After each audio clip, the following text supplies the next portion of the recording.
Hello everyone, how you doing today?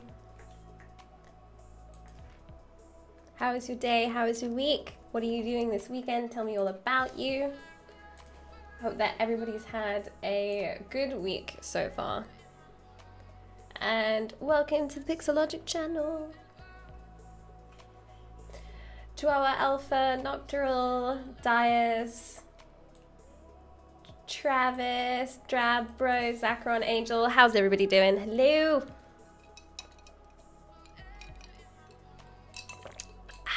Okay. I got water. I got you guys streams on.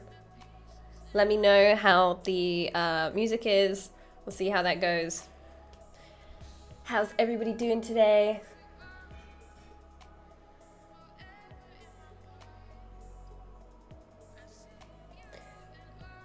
Or is it Araba? Dom, Koha, NLT. How you guys doing today? Greetings, greetings, greetings. My week is busy. Very, very busy. But we're gonna do some fun stuff. We're gonna chill out for a bit. But yeah, I haven't been, oops, I accidentally refreshed chat. Oops! I haven't been streaming on my own channel for a little while because I've just been so crazy. Just busy, busy, busy, busy, busy. How's the temperature? It is not too bad today. I might have to crack open the window later. But we'll have to see how it goes. Audio balance is the best? Nice. Awesome. So what we did last week, which I must say I didn't do the best on, was we started blocking out this gun. Oops. So what I'm going to do today is, I was thinking about doing something quite chill. And I want to see, I'm going to build this piece here. So this sticky up piece.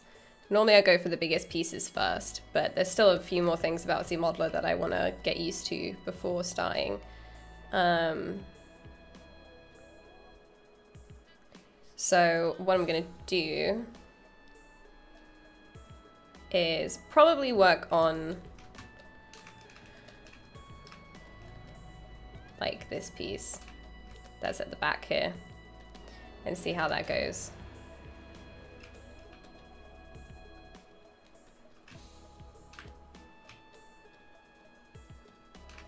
So yeah, we're gonna do this part.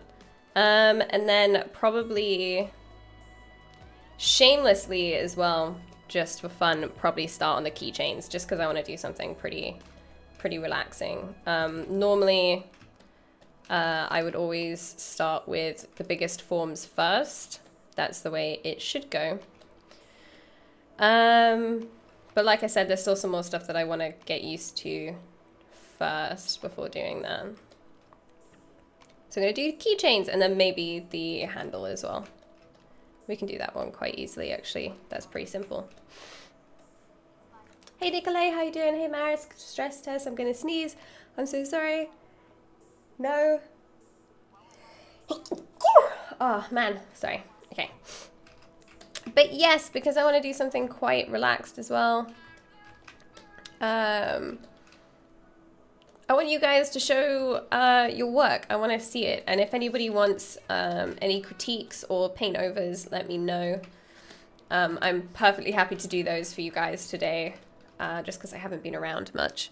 So if you want to get critiques, paint overs, you want to share your work, links are allowed in chat, so please do post them.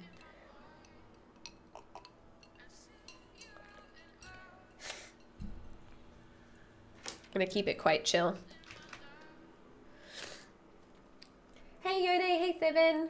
What are you working on? We're working on this Splat Gun, which is from Splatoon. It's got ink in it. And I just thought it was cute. So that's what we're gonna do. I'm gonna experiment with some different ways that we could build this piece. You could probably model it completely. But there's a few things I want to try in. I've got some notes as well from ZBrush because there's a couple of things that I struggled with last week that I now know how to do properly. So I'm going to show how to do that. So like when I had the rounded bevel, I really struggled with that last time, but I've looked up and researched how to actually do that, which is really fun. So We can basically do that with this edge here. So just have a look at what kind of geometry's here. So that's not a Q-cube, so I'm going to rebuild this piece, but I can show you guys because that looks quite round to me. So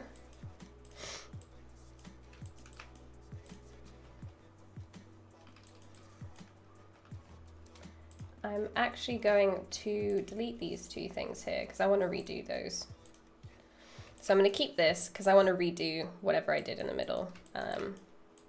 And I want to redo the curve. So we're just going to create, just going to insert anything really. And then go to initialize, Q-cube. I'm going to find it and use our trusty gizmo and get it over here just for now. You sound like you're sick? Oh, I have allergies. But the doctors don't know what to. So I guess the easiest thing to say that it is air.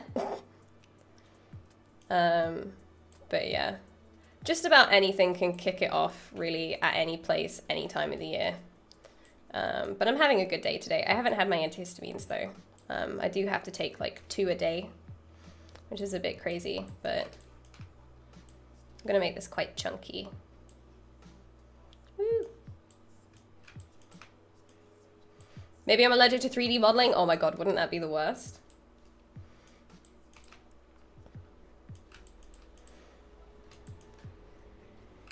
Chunky. Rip it to shreds. I will. Okay. Oh, do you have a specific piece you want to show? Should we just go for the most recent one? Hughes, which one is it that you want to have a look at? Yes, R8 came out a couple of weeks ago. It's very exciting.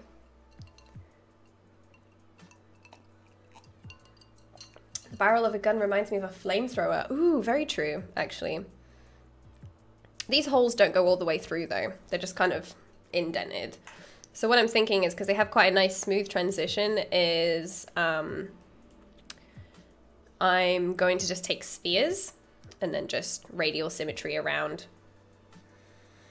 The most recent one? Okay. So this is normally what I ask when critiquing stuff is, what percentage would you say that it's finished, and what were your inspirations? What was your style that you were going for? But because it's 100% finished, I guess, do you want finishing touch critique, or do you want like overall what I think you could have done better kind of critique? Like,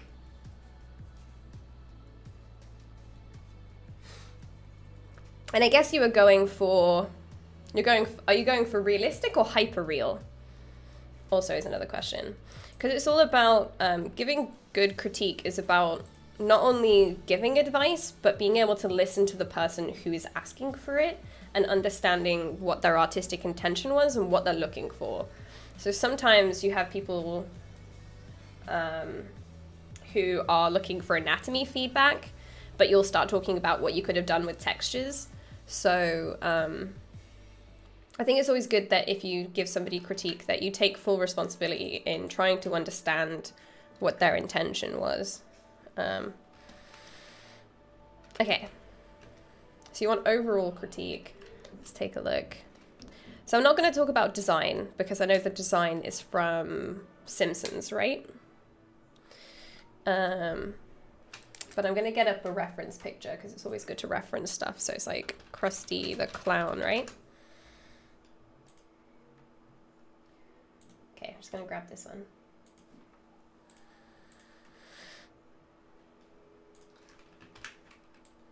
Boop. Krusty. Okay.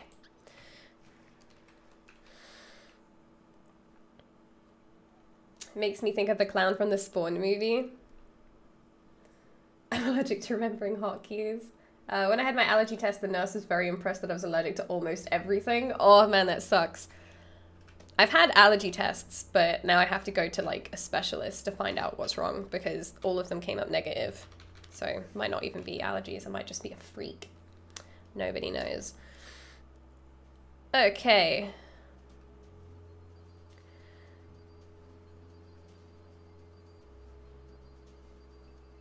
So for me, there's a couple of style clashes with this piece. His skin texture and his hair makes me think you're going for realism, right? But then his shirt doesn't say realism, that says stylized. You've kept things really, really, really simple, almost like you haven't spent any real time on them. Because you can tell that you've spent a lot of time on giving him this kind of like old, what's it called? Like 5 o'clock shadow, I guess, kind of face. And you've given him loads of wrinkles. Some of them don't make some sense. Like this one's quite straight. I'm not sure if that's on the sculpt or if that's done in Photoshop. Because this comes right the way across here. And you know, like he's got some realism like in his lip texture, and there's quite a lot of tight detail all over. But then the shirt just looks really plain. There's just like a dirt texture over it. Oh, stock photos. Yeah, be careful when using stock photos, like remove the thing. I didn't see that unless I was like, So I guess that's fine. But yeah, what I probably would have done, to be honest, is you need to keep things as consistent as possible. Like his teeth aren't very well done, to the style anyway. Like these could have done with a lot more texture to kind of like break it up. Teeth have quite a lot of, like, you know, like nails look soft, smooth, but if I've covered mine in nail polish horribly, it's breaking apart. But there's actually quite a striped texture because the way that the nail and the tooth is like built up in layers almost. So you want to kind of like illustrate that and kind of push that texture a bit more in his teeth.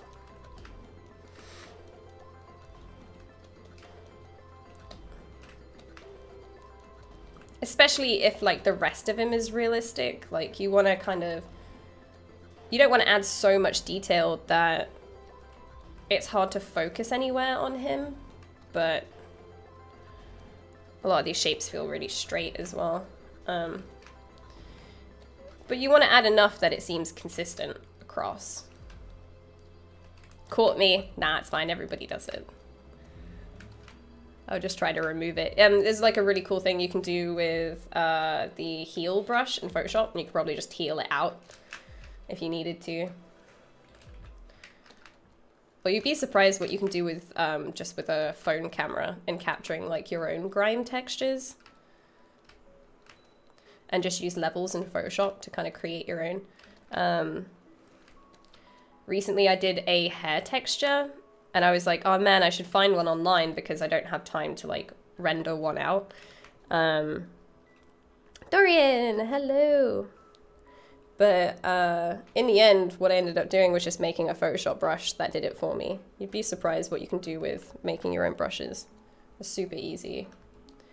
But yeah, you see how that extra little bit of texture just makes them feel a bit more like they sit with his head. I wouldn't have made them all sit at the same height either, or make them all straight. I know you've kind of crooked them up a bit, but go all out. Don't just go halfway with it.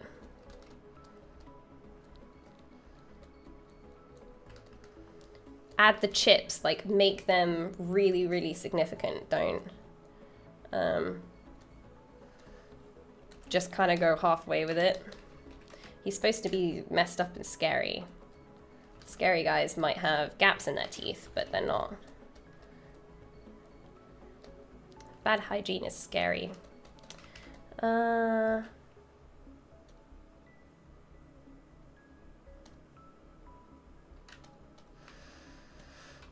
Okay, and then his shirt, I probably would have kept consistent as well. I would have actually built his shirt in. This collar seems really, really, really thin. When you have shirts that are for people with larger builds, they will try to make the collars proportionate to the build of the shirt. It won't be super thin unless he's like poorly made his own, I guess. But yeah, the shirt just kind of seems like you could have actually put, you know, like a button or built it a little bit better. Actually built it rather than suggested at it, I guess.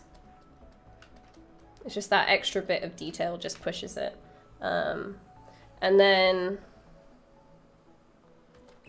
I would probably sculpt in a bit of texture and then paint it as well. It's like a mixture of two with the teeth. Then let's just really quickly look up a bow tie.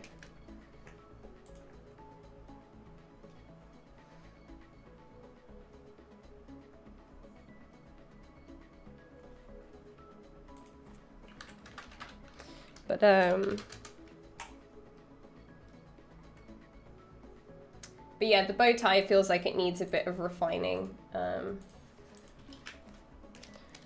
Adding a bit of texture and some more creases in it. The creases are kind of like, I guess I'm gonna put a crease here. It doesn't really look like, it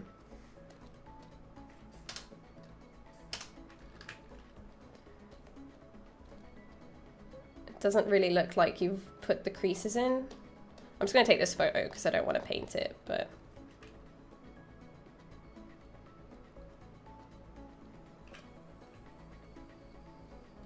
But yeah, you could have put a little bit more into the bow.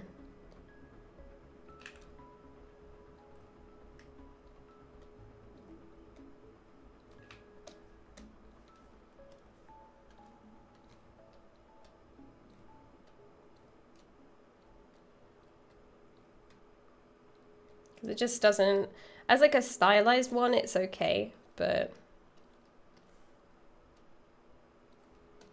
it just doesn't quite fit with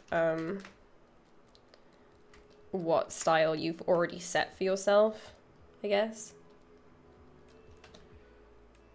But obviously, like, mess it up as well, give it some like wear and tear in the texture as well, because it's not supposed to be clean. Maybe have it where you can almost like flop it over a bit.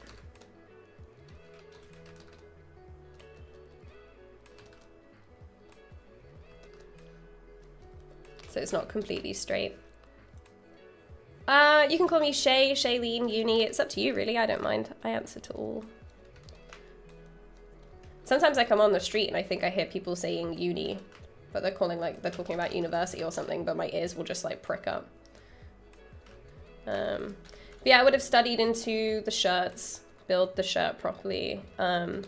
His neck kind of looks like it's bulging here, but not here. Maybe you could have added a bit of contact where it looks like his shirt maybe is a bit too tight for him, and you could have added some neck rolls.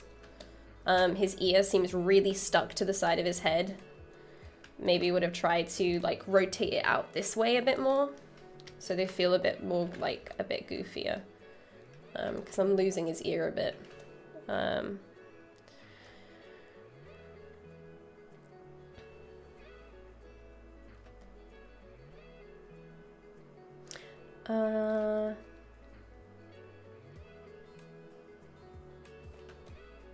And yeah, and I guess it's just the direction of some of these wrinkles don't make a lot of sense. I'm not sure if they're sculpted or not textured, but they're going in strange directions.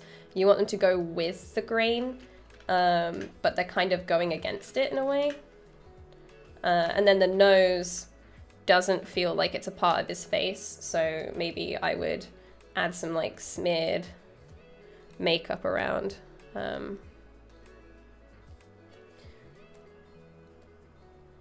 Just so, I don't know, just blend it in with his actual nose a little bit more, because I know in the cartoon it's just stuck on, but this is supposed to be his actual face.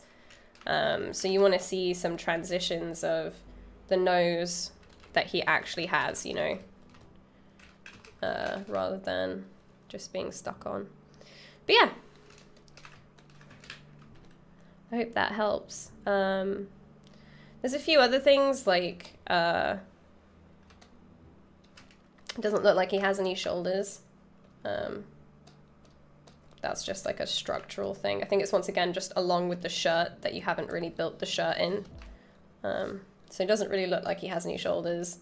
This lip line is really sharp and it's kind of slicing up the face a little bit too much. Meow. What?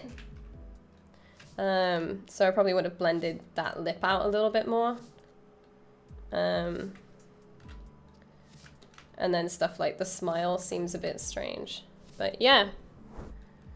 Like that seems like quite a flat form, but with how you're stretching it, you'd expect like... What are you doing? No. Why? You'd expect it to bulge out a lot more. And then his hair I would probably bring out onto his neck as well. I don't think you'd have it quite that clean, so just bring it out. But yeah. Just a couple of extra things. It's like, that just pushes it that little bit more, but I think it's a really cool design. There's just some inconsistencies with the style that you've chosen, that's all. But yeah, screenshot it, because I don't save these, but... What? You got something in your eye. What is that? Mona, hello!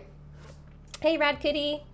It's intimidating as a beginner to see someone so impressive get so much feedback on improvements. Dom, don't... Everyone can take feedback, that's the thing. Even the people that you think are super amazing, they... To get to that point, they probably took a lot of feedback, you know? And even with, like, their final pieces, there's probably still some stuff that they could do to improve. So, are you gonna go over there? What's Luke doing? What's Luke doing, Dorian? Go see him. There we go, off he goes. Ugh. Hey Daniel, how you doing? But yeah, everybody can take feedback. There was one post that I saw on 10,000 Hours where someone was, I think it was one of the hyper-real versions of a sculpt of something that is super amazing, like one of the best people you've probably seen. And they were saying like, oh, can I have some feedback? And people were saying that it was insulting because he was so good, like for him to ask for feedback and how that was like insulting to other people. It's like, no, you can always improve on something.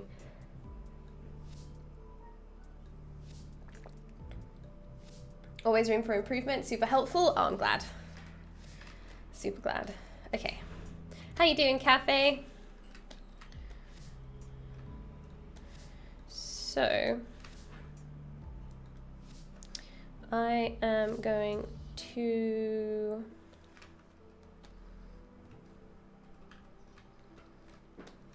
take this. What? No. Dorian is so into it today. Wrong thing. I wanted to delete it first. There we go. So delete, edge loop complete.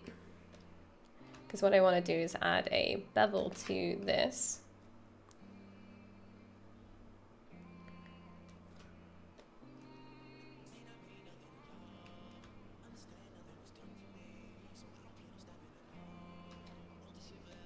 Oh, I should add symmetry.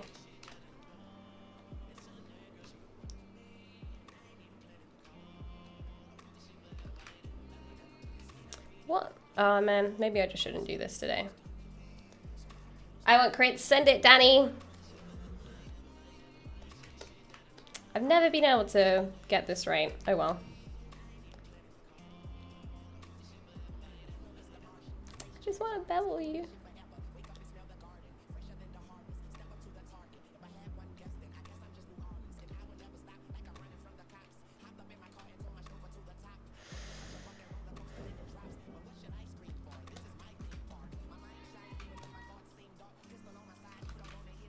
No, okay, never mind.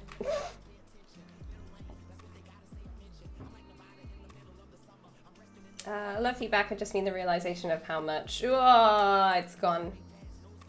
How much depth there is to modeling, it's lots to learn. Oh yeah, obviously.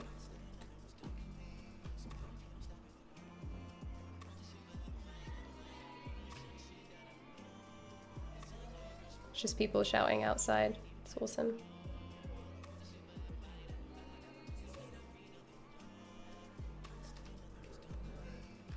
That's really annoying that I can't bevel that edge. Oh well.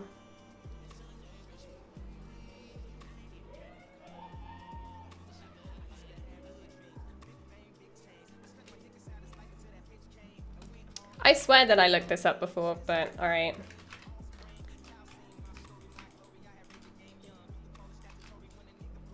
Because I even looked this up.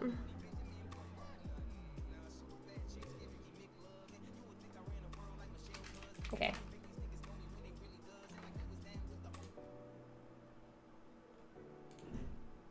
I'm gonna remove that from my playlist because I don't like it. Do you accept checks? It's all for free, bruh. It's all for free. The same happened to me a few days ago. What, that you couldn't bevel that edge? Edge loop partial. Should just be single, right?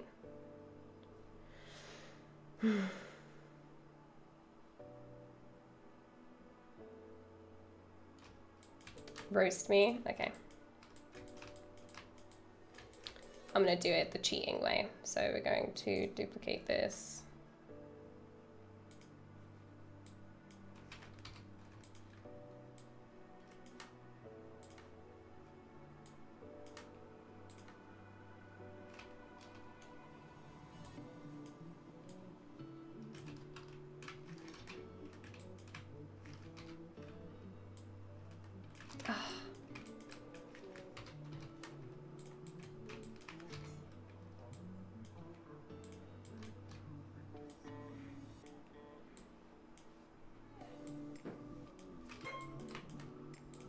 Gonna boolean it out.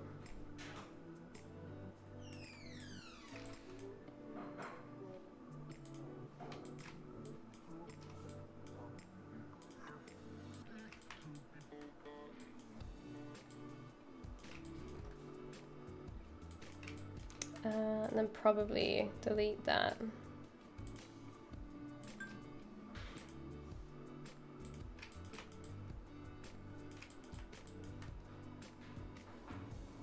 Turn on live boolean. Bam. Done.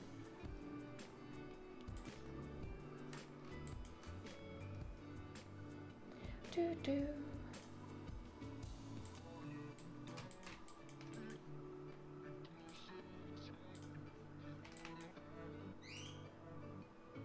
Don't want to make that a start mesh anymore.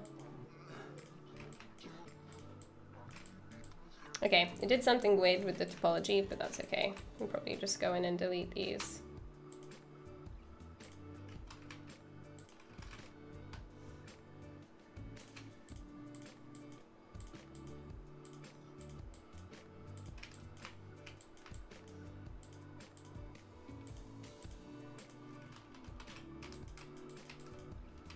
What if you extrude the top face and scale it down? Yeah, we could do that actually. I just don't get why it wouldn't let me bevel it. Like, I did it yesterday.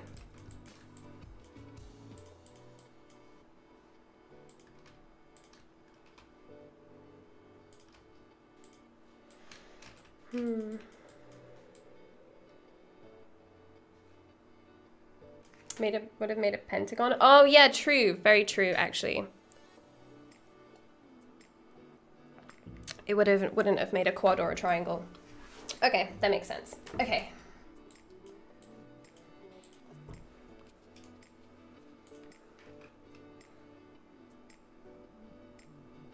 Do you have the concept for this, Alpha?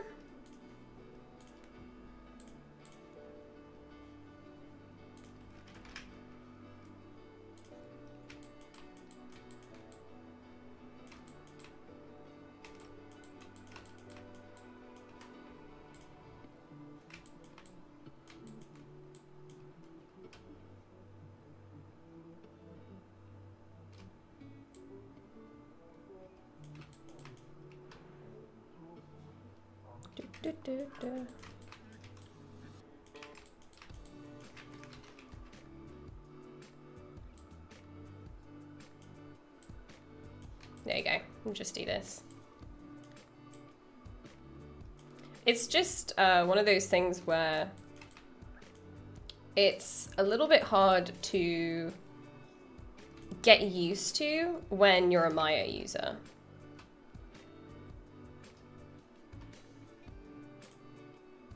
Multiple edge loops, interactive resolution, and interactive elevation needs to be on. There we go. So yeah, that's how you get a smooth bevel. So up and down is what adds more edge loops, and then left and right is what smooths it out. So that's how you get a smooth bevel. Hey.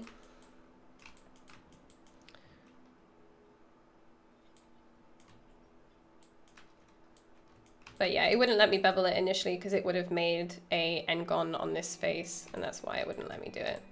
But the only bad thing about that is that it scales it that way, so...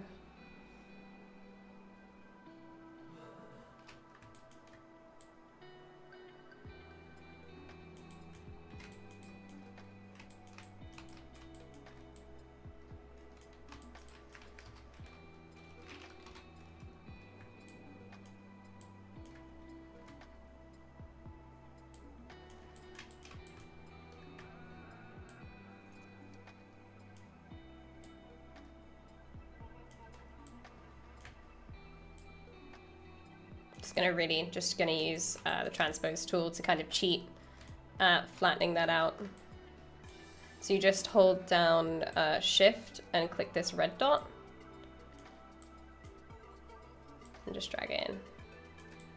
That's kind of how you do it. I can probably move this face here as well. So you just press Y to switch back to the gizmo. There's a reference, awesome. Thank you. Oops, wrong thing.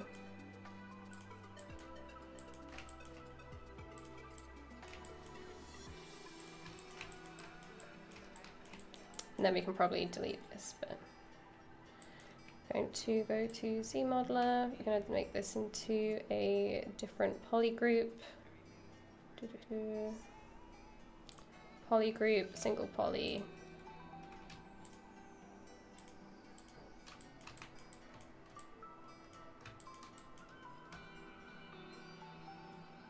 Go to, where's slide?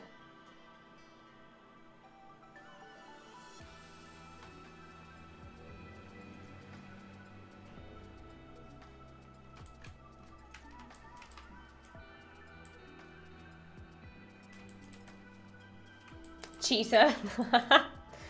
You gotta find cheats in life.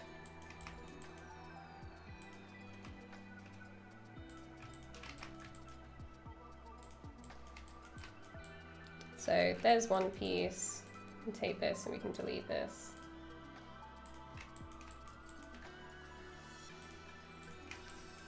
And then move this back up into the position we want.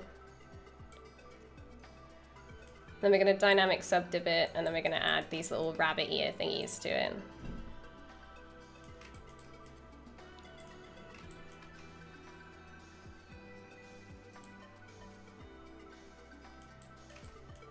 Then I'm probably going to bevel this edge as well, actually.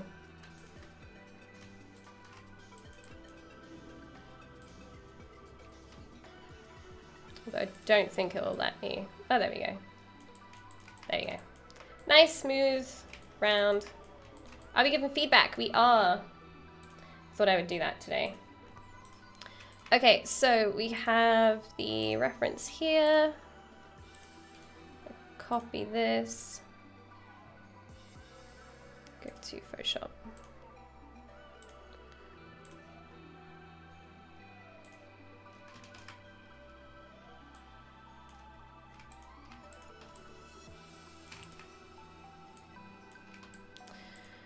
Okay, so this is something, okay, straight off, yeah,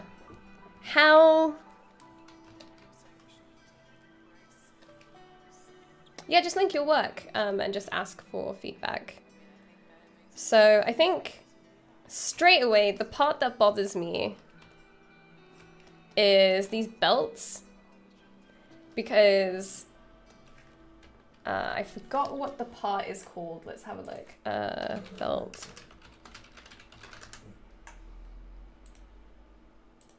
What is it called? Belt. Oh, it's just called belt loop. Okay, that's pretty simple. There's no belt loop on here. Like, these would come undone. I have a jacket where it doesn't have belt loops, and it comes undone all the time, and it's so annoying.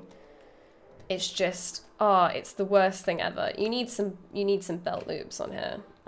That's just about, I guess, like, that extra bit of detail. She needs some belt loops to hold those on because they'll just keep coming undone. I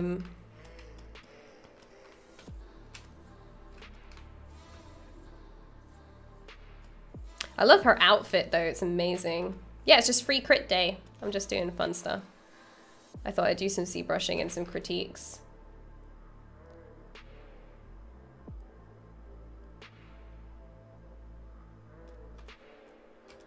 I'm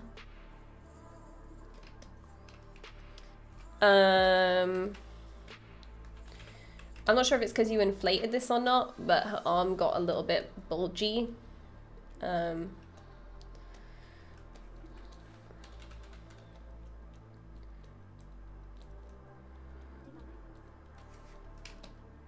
Like right here, it's just a bit fat. These gloves seem pretty tight, so they're not going to add like lots of thickness to her arm. If anything, if it's because like her arm is cutting through, I would deflate her arm on the inside just so then you can get the gloves right. I wouldn't do it the other way around.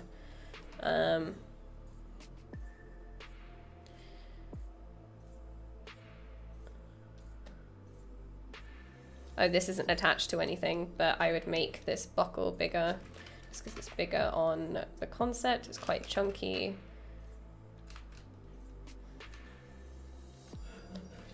She's got a lot of belts that don't do anything. Oop. Yeah, it's probably from inflating it. Okay, I'd be careful with that. Her clavicles seem really, really strong. And maybe her shoulders are a bit... Yeah, like, you see how you've made her clavicle really lumpy? That just feels a bit strange, like they're a bit too high. So I'd be careful with her shoulders as well, because you're making those quite lumpy. Oh yeah, the deformers for stuff like belts are amazing.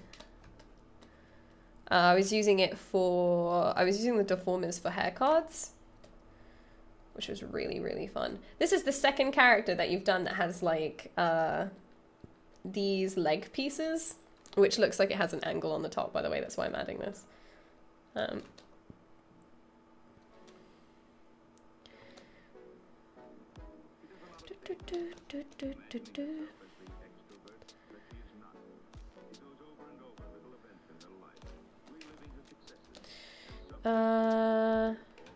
This metal piece here is thicker in the concept, like it's chunkier.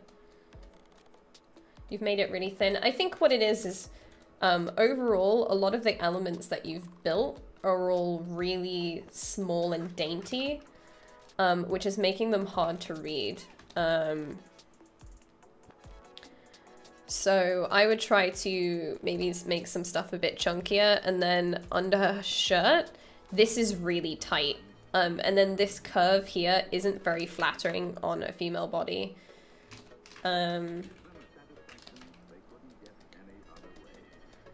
If you look how this is, normally with cups are more of a kind of like this shape when you put them on shirts. If you want the shirt to be tight on the body, this is the kind of shape that it's going to take on, but it's looking really round and kind of weird and tight in the middle. So I try to look at other dress, like not just look at the concept, try to look at other dresses that have done like a similar thing, rather than just the concept. Plus, if anybody's posting anything for feedback, please post it again when I'm done as well, just so I don't miss it, because I'm not keeping track.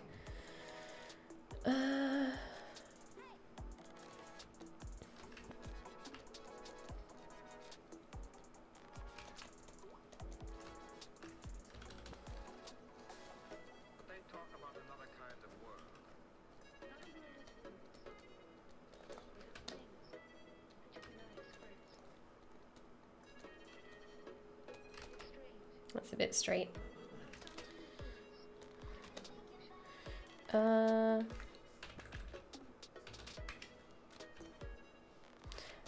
I don't think you've really worked on this very much, but I try to keep it as, I know it's quite big in the concept, but it still looks quite dainty up against her neck, whereas yours looks really chunky and kind of clumsy.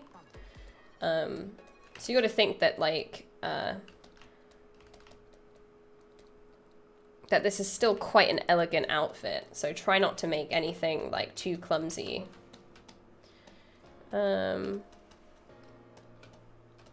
Yeah, I guess you were copying this with the shirt, but I don't think that's very realistic, I guess. Not realistic, but just not very, like, not a flattering shape at all.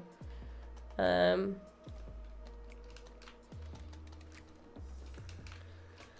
then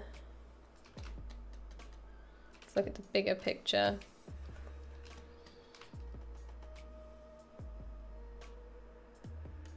Proportion-wise, she doesn't seem too bad, actually. I think what's throwing me off about the face is this form here. It looks very bulged, like really low down, whereas the highest point of the specular would be a lot higher than that.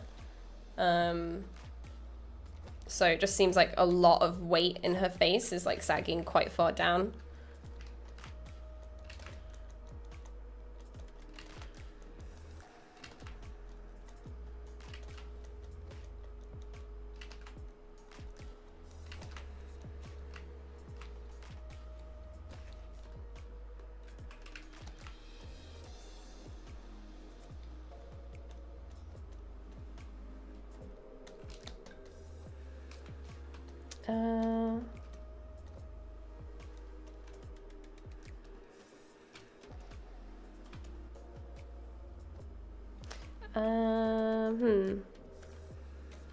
This belt buckle piece overall could be wider.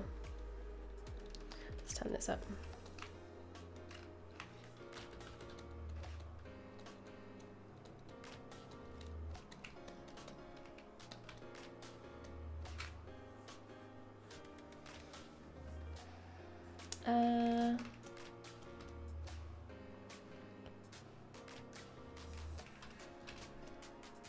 I think it's also contact. So the main thing for me is everything looks like it's floating on her body. This dress piece seems really thick, whereas if you look at the concept, it's quite tight to her body. So this seems really thick. It seems almost like, trying to think about what kind of material that is.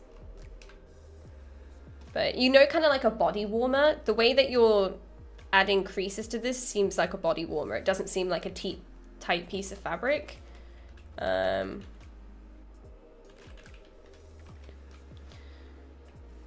So I'd probably bring it closer to the body, and then you'll have stuff like where if this is tight to her body, there'd be a little bit of kind of like bulge where her skin kind of makes contact with the piece. And you'll have that like places like here. Probably make that a bit tighter as well. Like it's quite a tight piece of fabric. Same with her gloves as well. Like you'd imagine to see, not here because that's mostly muscle, but here you'd see a little bit of contact going on. Where the gloves are quite tight against her skin. Like you don't want it to look uncomfortable, but you just want that little bit of contact. So it doesn't seem like the pieces are floating, because otherwise it just looks like they're kind of sitting on top rather than being connected to her. But I guess you've given her like really big mech pieces for legs. But with this, these just look like boots to me. I'm not sure if it's just your interpretation of the concept. Maybe you're going with this thing here. But these just look like boots. So I'd probably would just keep them quite simple. And once again, like this form here is a little bit strange.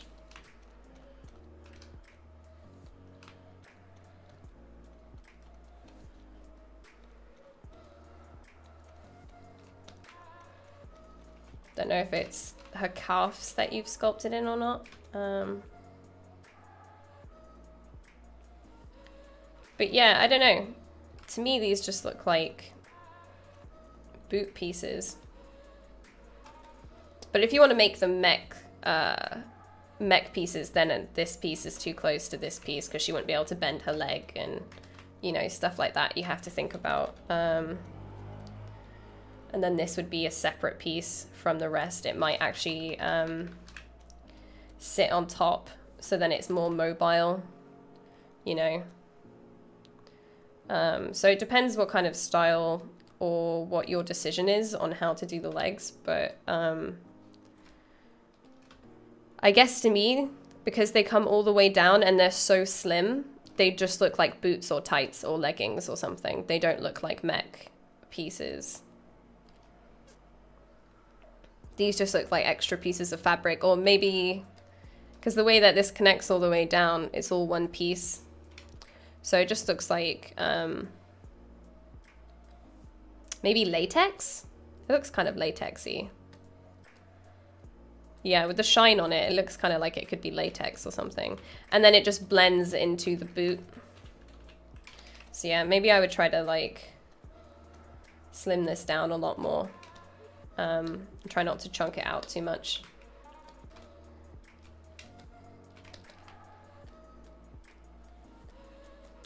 Just a few structural changes, I guess, and refinement. And not only researching your concept, but research other things that actually exist in life. Because yeah, this just looks like latex. It's made out of several pieces of latex. Maybe with tights underneath, but with that shine, it makes me think that they're all the same material. So I'd just say it's kind of like wearing pants, I guess. Yeah. I guess it's just about breaking down your concept, because you've said that you're not quite sure what the legs are, but you're building them. So I guess it would be figure out what they are before you start building them, I guess would be my biggest advice. Like last week when I was talking about building, when I was building the gun, I did a full breakdown of what all the pieces looked like, so I knew what I was kind of building ahead of time. It's just about having preparation, really.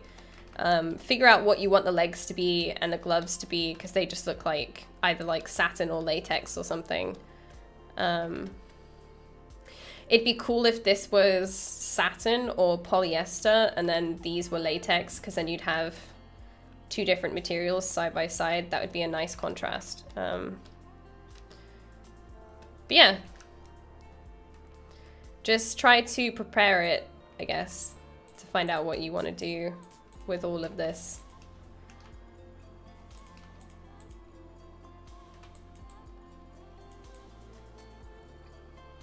Oh, and then she's got nails over her gloves. I love it. I kept getting told off for that, for doing that with FL. Okay, somebody posted a link earlier. What have we got? Oh man, that's cool. Okay. Oh, I love this concept. Okay.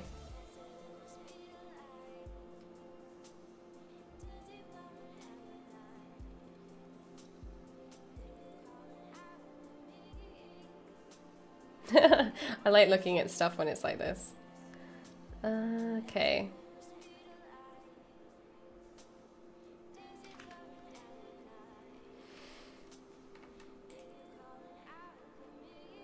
My work and the concept. Okay, cool. You reposted it. Nice. No, I love this concept. I saw it earlier. It's really cool.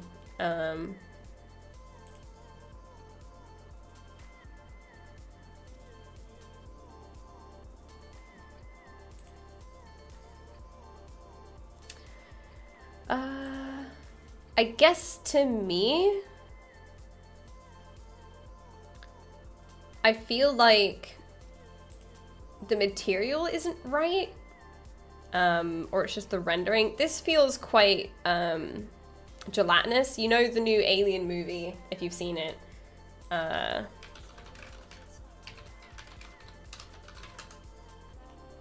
See if I can find an image of it. There's one of them where he's really translucent, and that's what it looks like to me. I'm not sure if it's just two different interpretations. Oh, where is he? Spoiler warning. Oh yeah, if you guys haven't seen Alien, get out, because I'm about to show you a picture of one of them. Well, it's a concept, but where's the actual image of it? Sorry. Okay. I guess it's this guy. It seems like quite translucent in the concept, like almost like it's a cave dweller, right? So it doesn't need to have hard skin. There's a couple of patches of scales here in a few places, I guess. But, oh, it is a neomorph. Oh, nailed it.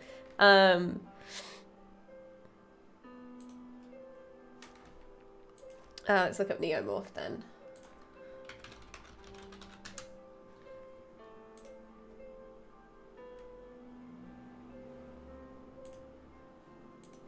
Yeah, so because he's called a neomorph, we're gonna go with that kind of look.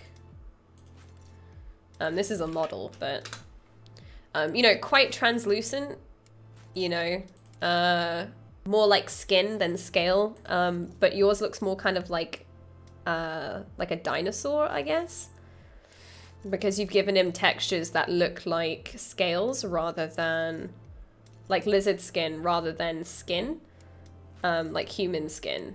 So I guess that might have just been an artistic decision on your part. But yeah, it looks like he's got some scales where there's a lot of bone, but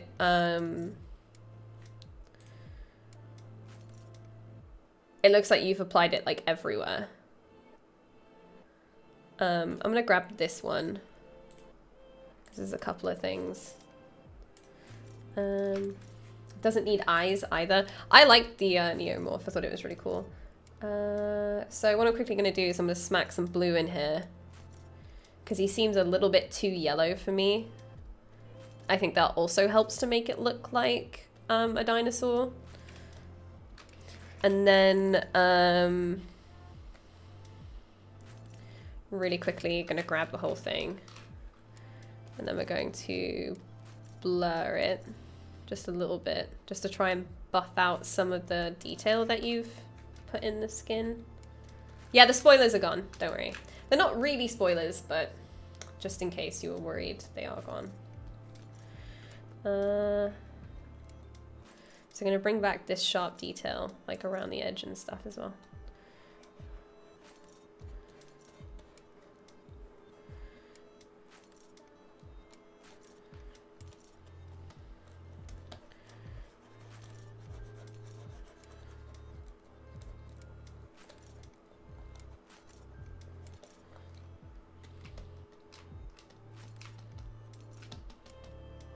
I mean, that already just makes it look a bit more translucent to me. And then I think the coloring is, like I said, a little bit off because, oh, once again, this might just be a creative decision that you've made, so I don't want to harp on it too much. But this is very blue. It's like blue and red, but yours is very yellow. Yellow and green in a way. So I almost want to add in some red. There we go.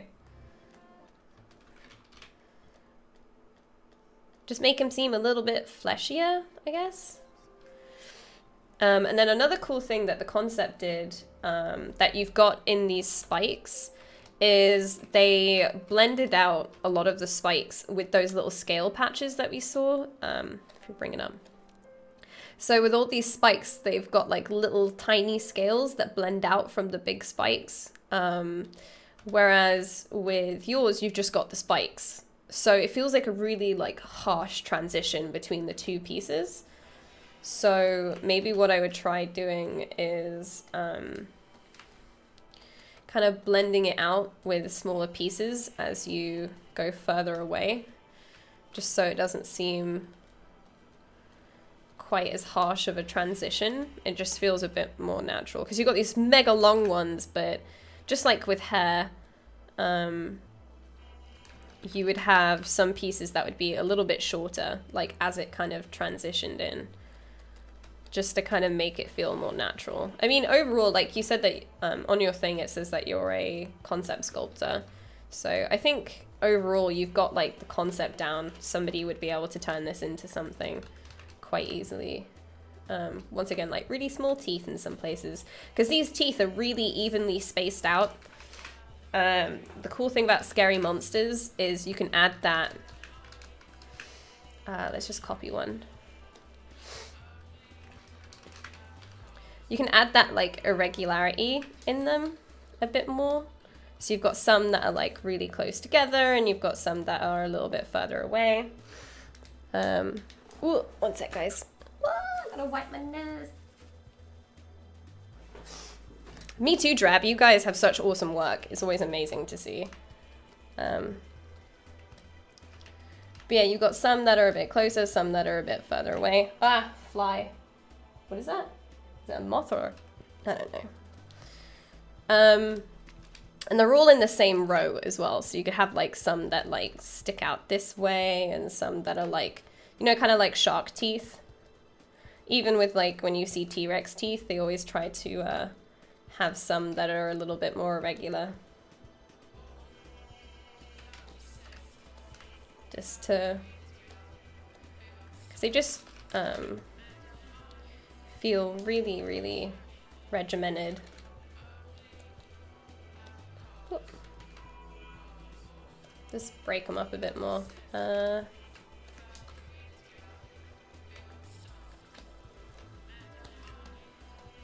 Plus, I love the drool. The drool is amazing, by the way. I love it when people do that.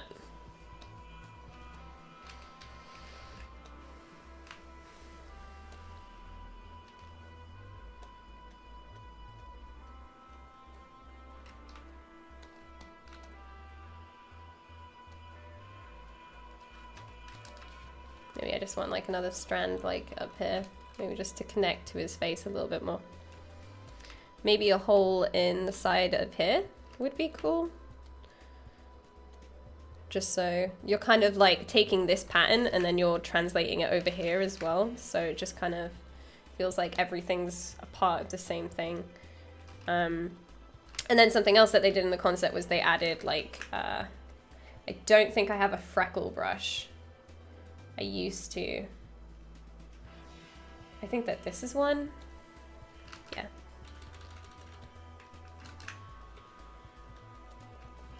It's quite big though. You just splodge it.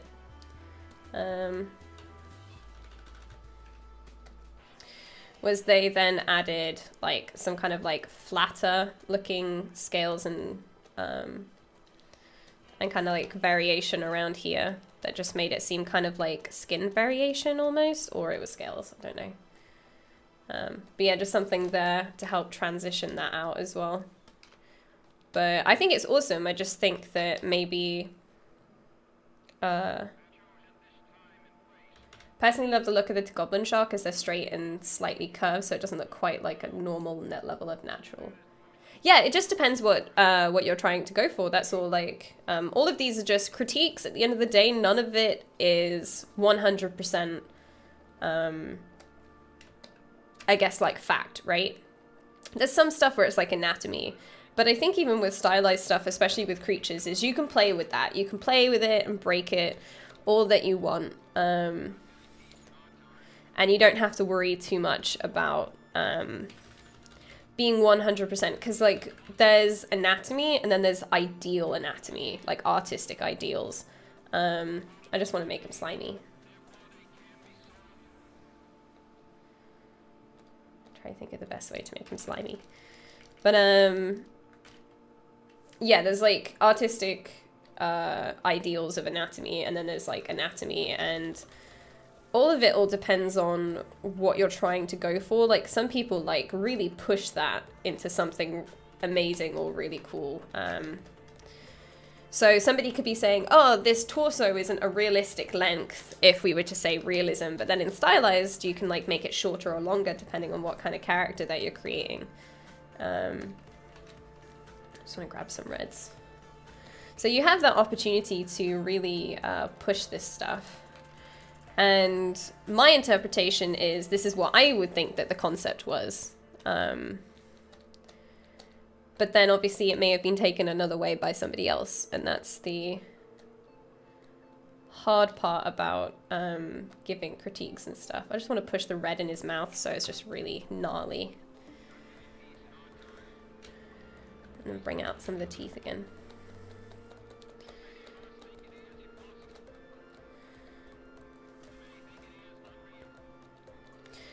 But yeah.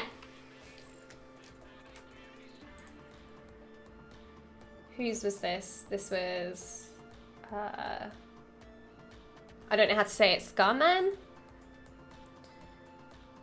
Okay, Scarman, what do you think? Have I helped, or have I gone in a direction that you're not into?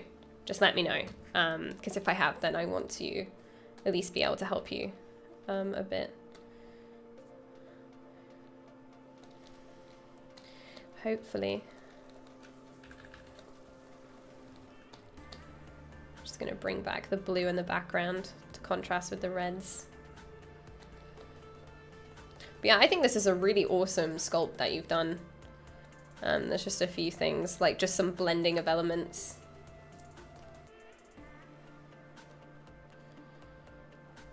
And making it seem a bit more like flesh and less like a dinosaur, in my opinion. Oh yeah, Goblin Shark. But even Goblin Shark, look, great. They're not all along the same row and they're all like curved and messed up and gnarly looking.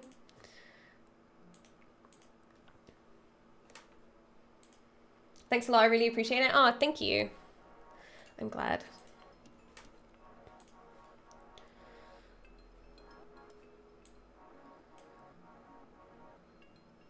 I want to pick up ZBrush project again, so I'd like to throw your opinion and thoughts at tips at anything. Okay, because Bjorn posted first. Let's have a look. I think I've seen this before. I feel like I've seen this before.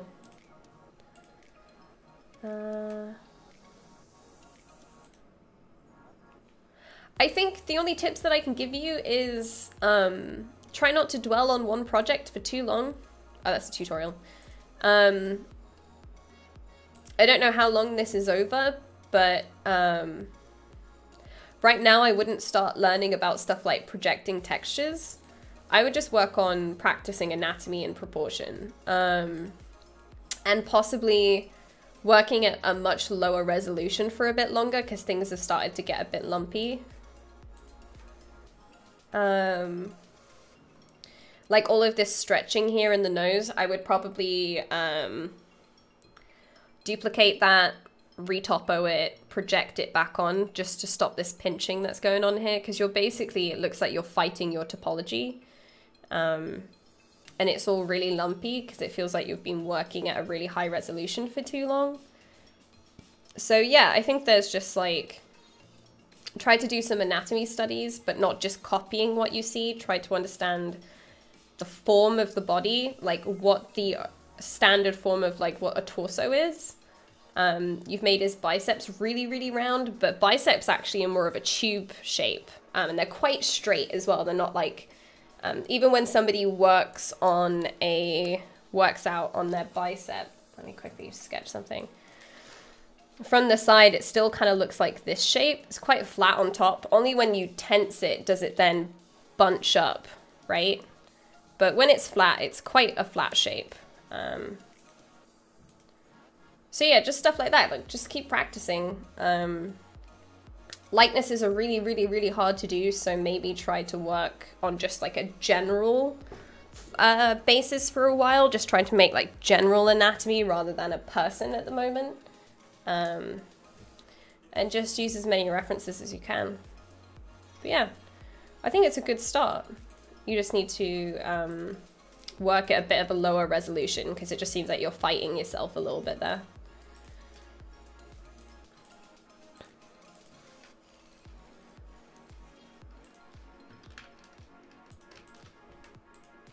Stab me. Reposting from above. Okay, this is the one, right? Yeah, okay.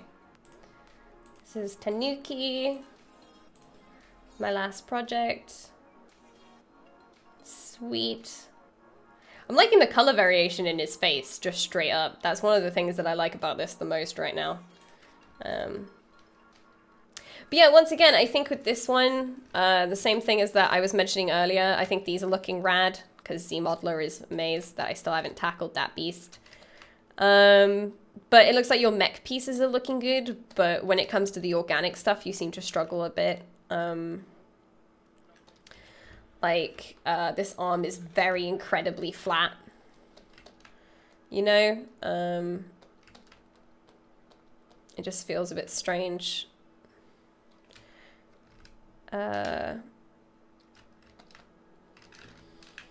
Your belly button would sit a bit higher. Like, this would be where your belly button is, right? You just got a straight line.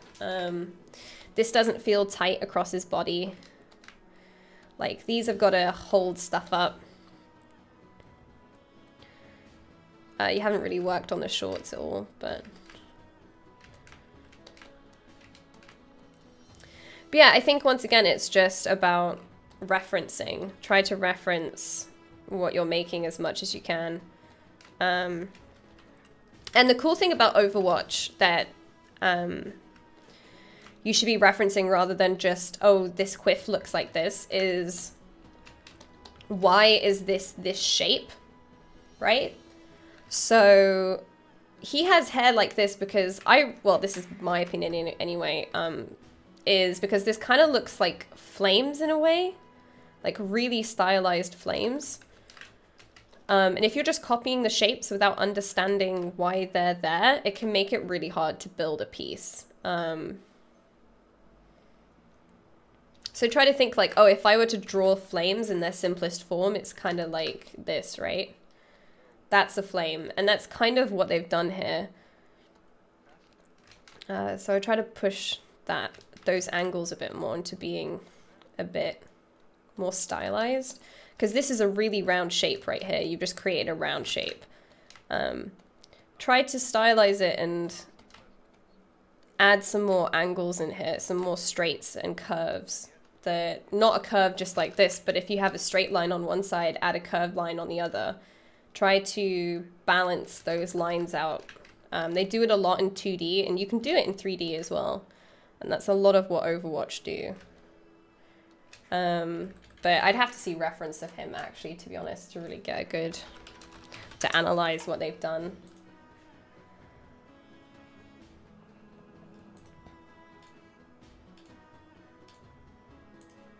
So it's all about analyzing this piece, right? So what they've done is I can break out all of the angles that they've made. So here is one. They've given him quite a large back, right? Angle number one. Then they've made this quite straight here. So they've got this angle there, straight, and then they've created another angle here for his hip. Angles here. These are quite straight.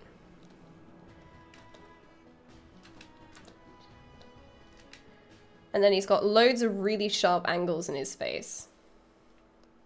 And then also you've got the angle of his arm, right? But then when you go to the mech arm, it sticks out this way.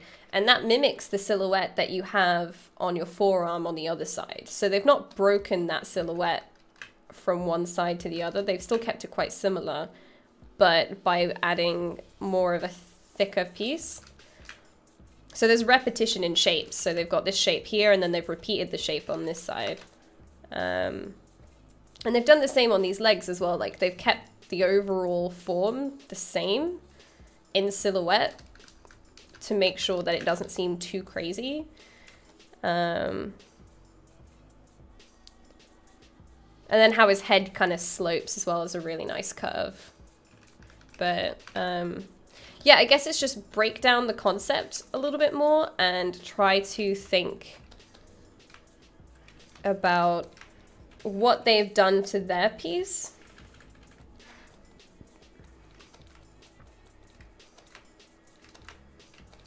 And how you can mimic that, because this isn't like, it doesn't look like you've tried to do your own spin on it yet. It looks like you're trying to mimic it, so...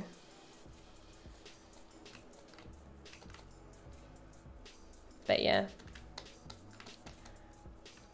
I'd probably work on going to a lower subdivision because this is quite high, and try to play with shapes a little bit more, because that's where Overwatch's strength comes in, is that they use really strong shape language, and try to break that down and understand it a bit.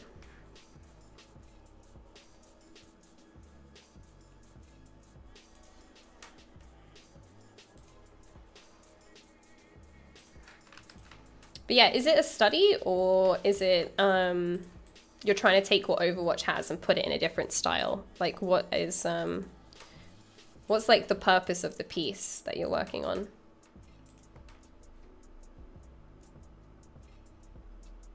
I don't really understand what's the connection of using ZBrush to sculpt and then painting something in Photoshop later to return to ZBrush. So this is just for me, but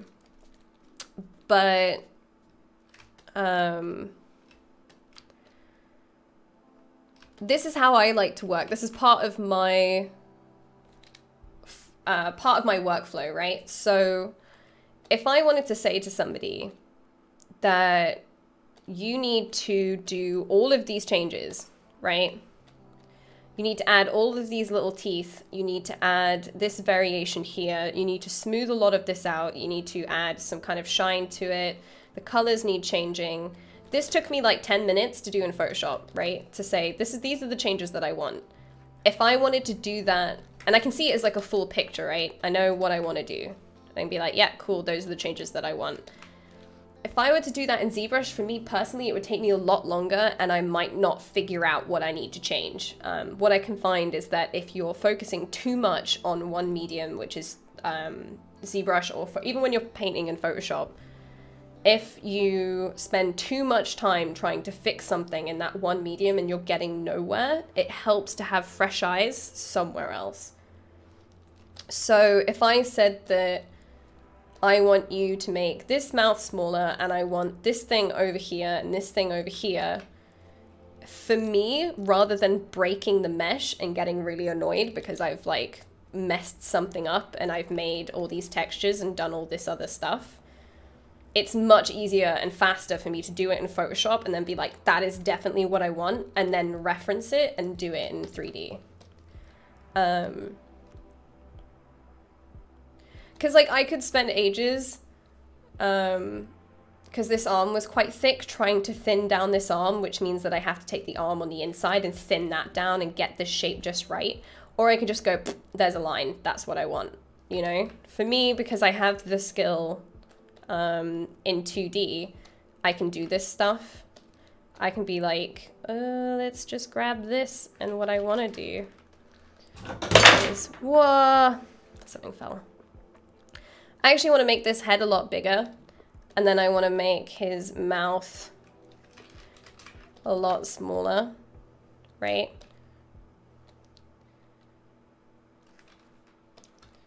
And to do that in ZBrush with all of the hair and stuff that's on it, that could take forever to do that change there, right? With all the hair on it and with all of the texture painting and all the extra stuff. And then I want to like take this eye and I want to see, oh, what does it look like if I were to just add another one there? Do I want to give him 3 eyes or not? It's just much faster for me to do it in ZBrush and be like, nah, actually that third eye was a terrible idea. There we go. But then if I were to do that in ZBrush, I'd be like, I spent ages putting a third eye on something and now I don't want it anymore.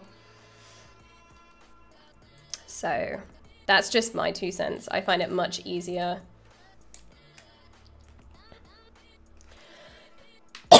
Sorry. No, it doesn't have a direct effect. It's just about solving problems, really. So whose was this one? This one is... This one's Sync, okay.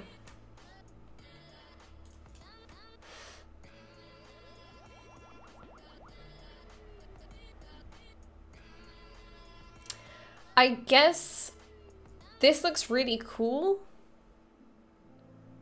The only thing for me right now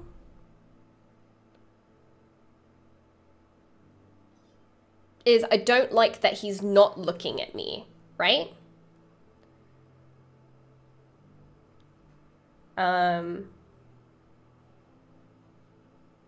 His eyes are so very slightly away from the camera. I would spend the extra time to get his like attention at the person who's looking at him, which is the viewer, right?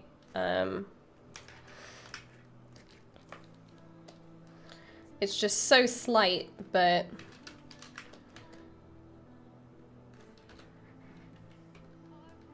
I just want him to look. I just want him to see.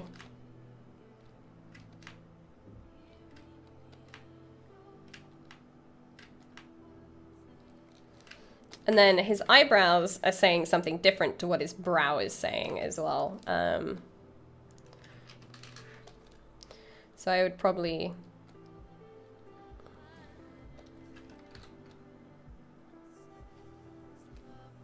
straighten those out a little bit.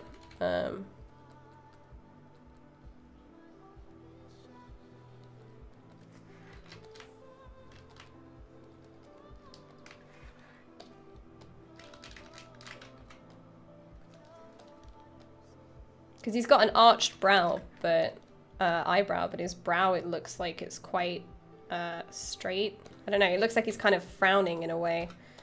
So they're saying two different things.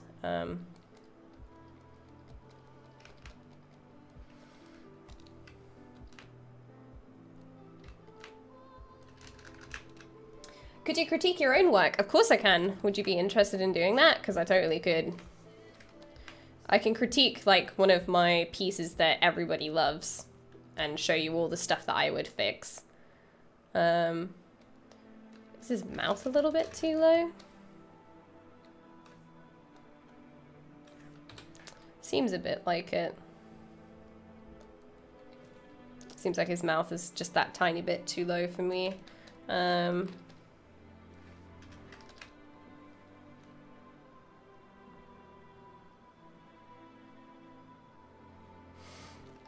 I would expect these scars to kind of like extend and affect his hair growth as well.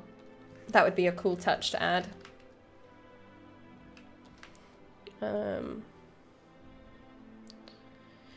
And then there's a little bit of lighting that looks like it's hitting the bottom of his lip. I would maybe cut that out just because it's a little bit distracting. It looks like he has like two lines. Like you see the, you see how like, actually no, I'll erase that really quick and put it on a separate layer. There we go. It's really subtle, that change, but you see there how it looks like two lines. Sometimes it's just by having a fuzz map and then painting the lips black. So then they don't have any fuzz reflection or anything like Fresnel.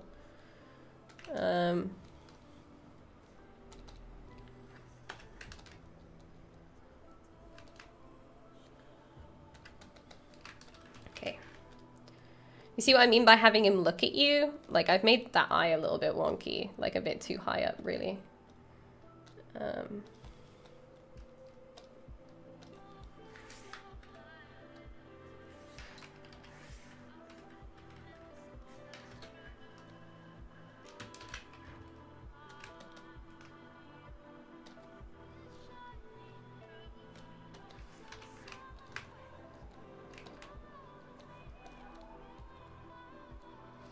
But yeah, I think he looks amazing. Really, really awesome work. There's just a few tiny things.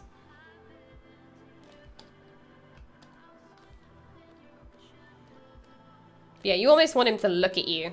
If you've got the camera that close, have him look at you. You want to catch the attention of the viewer. And if he's not looking at you, that's a little bit sad.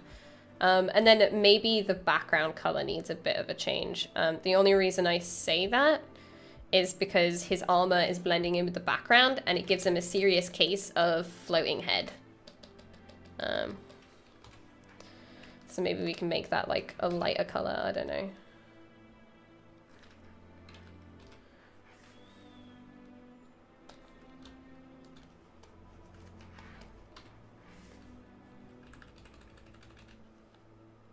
Or maybe give him some rim light behind him. So there's like, oop, don't have that. Quick with mascara.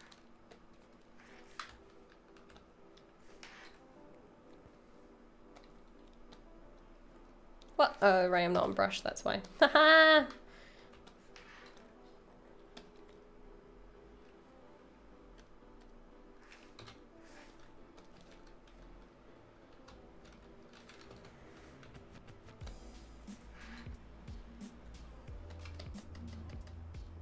Just something to like, not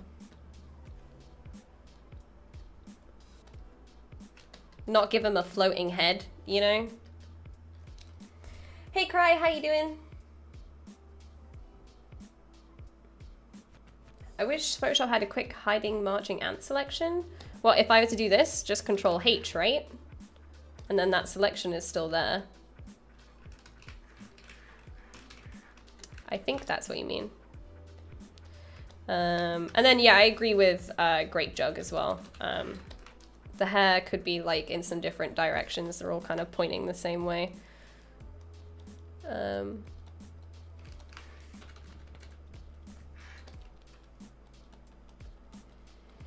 But yeah, just lots of like tiny things. But I think he's looking awesome. Maybe a tiny, this is where presentation comes in, but maybe like a tiny light under his chin to help separate that from whatever is like this neck piece. Sometimes the brushes don't work.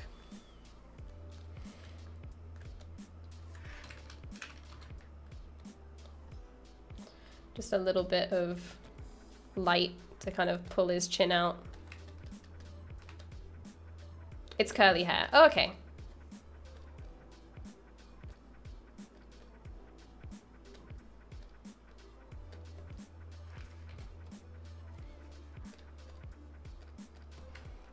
But yeah, I think it's looking really cool. I'm uninstalling Photoshop out of shame. Oh, was that the thing? Control H. Oh, I'm sorry, man. But yeah, I think he looks awesome. Really. I think he looks pretty cool. But yeah.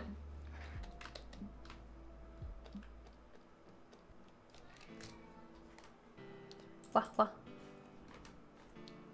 Wah, wah, wah, wah, wah, wah. Really, really cool stuff. You guys have such amazing work. Makes me want to cry. What's this one?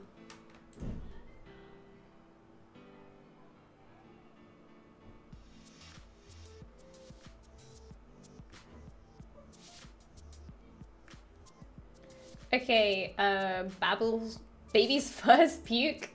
Are you here?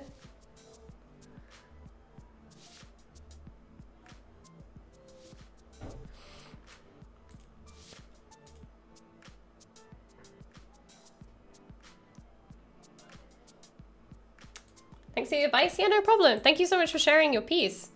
You guys are sharing such awesome stuff. It's really, really cool. I like doing this stuff because I get to see what you guys are up to. Plus, when I'm working in ZBrush, or on any of my pieces, really, all of this stuff that I'm saying out loud is all stuff that I think in my head and I always forget to say. So I always think that it's helpful to do this kind of thing so then I can kind of like express that these are the things that I'm always thinking about, but just never say. I guess. Baby, is this? Who is this? And what style are you going for? Because I guess my main thing would be, don't know why that's, I guess you just moved something? I don't know. My main thing is that I don't know what style you're going for. Just something I'm working on. Okay.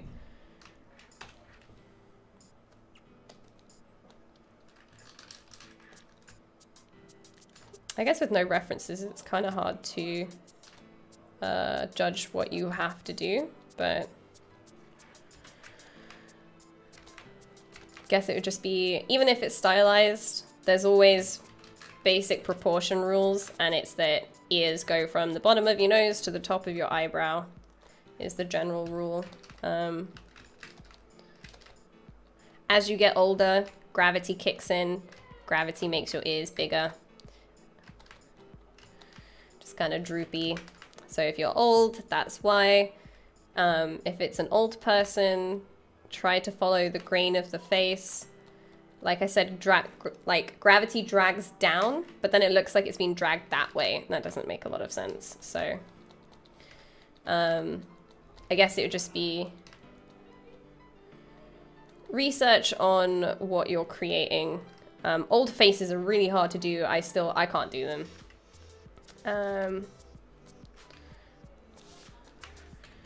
But yeah, there'd be like big bags under the eyes. This would be quite heavy. Quite dark shadows under here.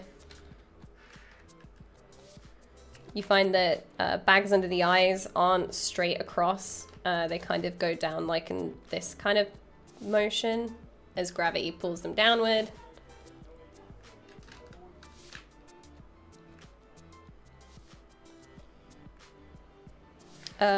This form here doesn't make a lot of sense. I'd probably just add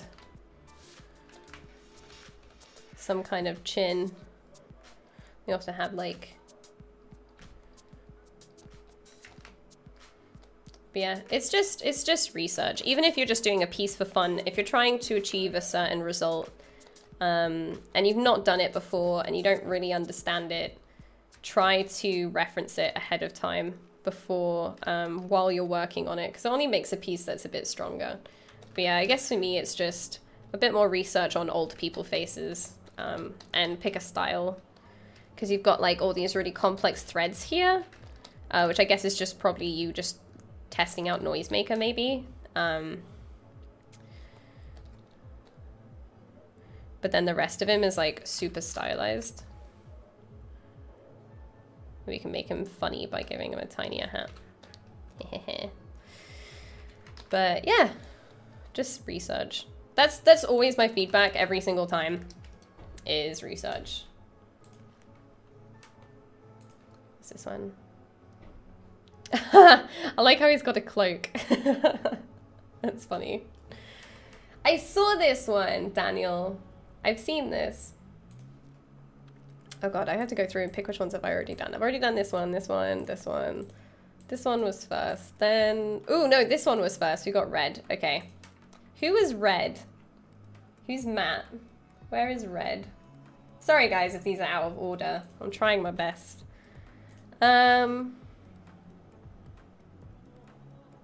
That's me. Okay, sweet. Really like the microphone. When you're working with matte caps, try to add a little bit of poly paint if you're going to present it.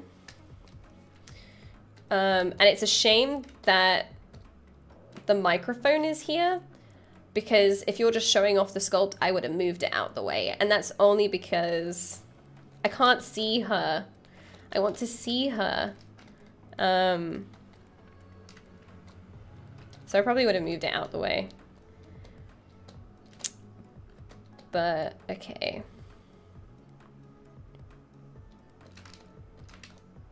Is it from a game? Yeah, her name is Red.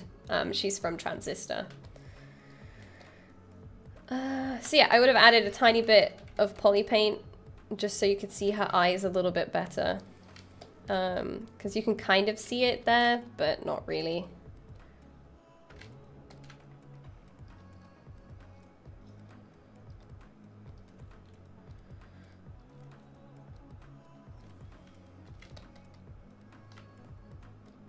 Oops.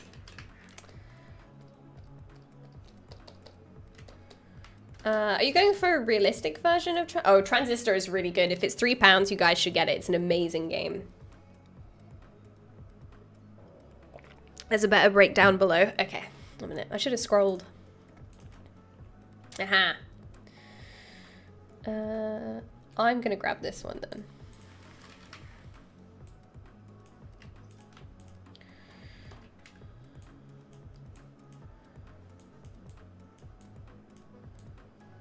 Okay, you've not really started this dress, so I'm not going to talk about the dress. Just because you haven't really started it. So I think it would be a little bit unfair to start critiquing the dress because it hasn't really been started yet. I guess the main thing I'm going to try and touch on is her arms look a bit underdeveloped. Once again, it's just because it's a work in progress, but they seem a bit too round. Your arms are quite flat. Imagine like two cubes, like long cubes, twisting in opposite directions and intersected like a little bit. It's kind of like this kind of shape in a way, right? And that's kind of what you're going for. It's simplest. That might be a terrible explanation on it, but and then her fingers, I would try not to curve that way. If you're going to bend them, this is just because it just looks a bit strange. Make the bend quite sharp. Don't curve them really relaxed like that. Only because they look kind of like scoopers. I'd either do them straight or with some kind of like sharp bend in them. I've got a sculpt I could show you, but it's freelance, so I can't really show anyone. Which is a shame, but yeah, they just look a bit, the curve in them just looks a bit like a scooper.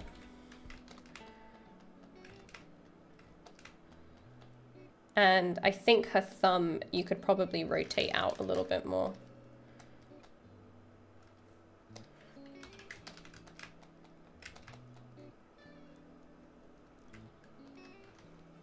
Scoop sister.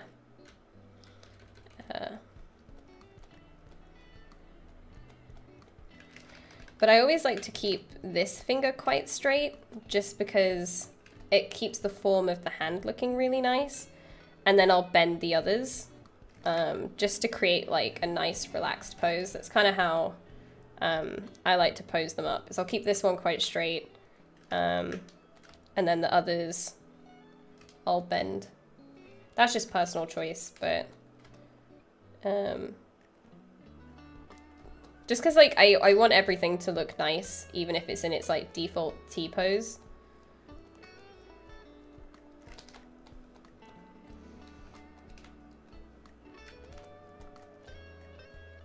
Hey Shauna, how you doing today? I saw your merman, he looks amazing. Are you happy to be finished? She's quite a curvy lady, so she needs some hips. Give her some hips.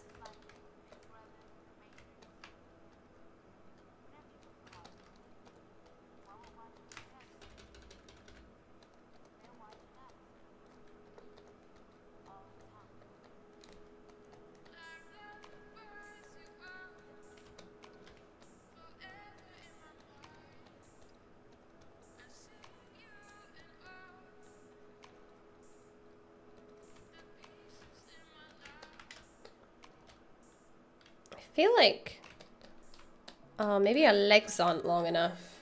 Maybe that's the... Oh.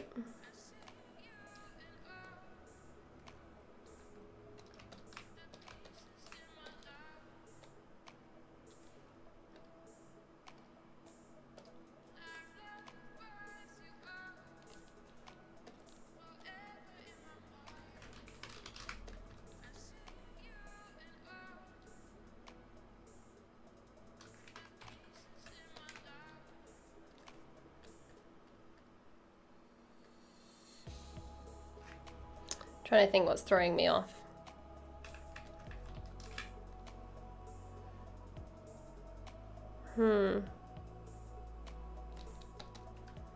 Maybe it's her crotch is too low. Normally that's a thing that gets kind of...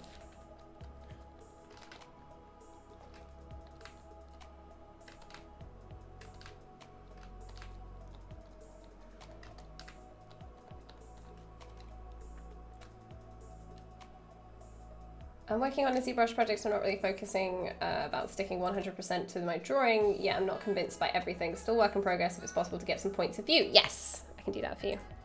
I've got a couple more to get through before that, but went for more of a 7.5 head character.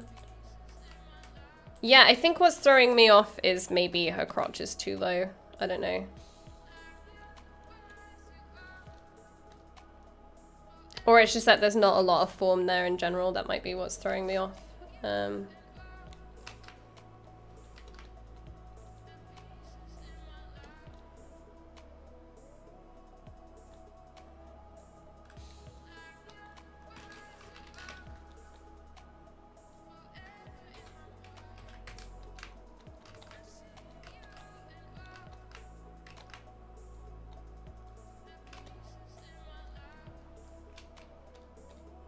Maybe just make her torso a little bit shorter. She looks fine once the skirt is on, so maybe it is just the crotch that's throwing me off. I'm good, thanks, Shauna. Hey, Kuru, hello.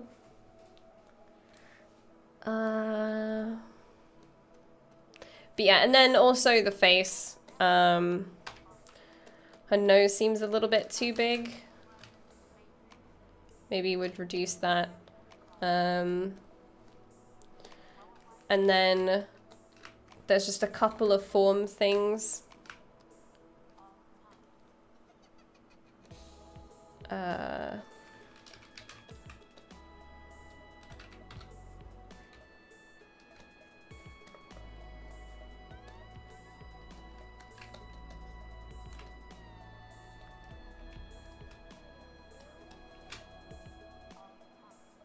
That was a late addition since originally she just had floating legs. Ah, okay. But yeah, this form here is kind of strange.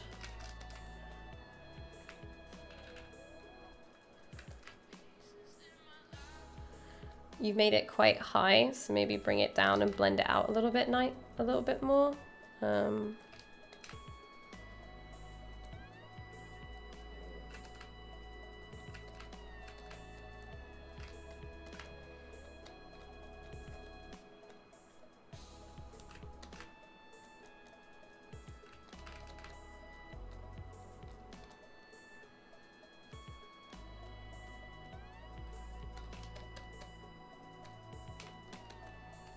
But yeah, I'd probably smooth her face out a little bit. It's looking a little bit harsh and lumpy in some places, so you want to kind of soften her up a bit more.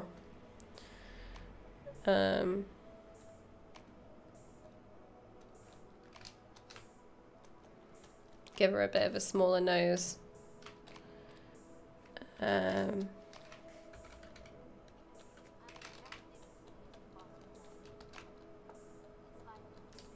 Just trying to not slim off her face, but add more like of an angle so it isn't quite as round.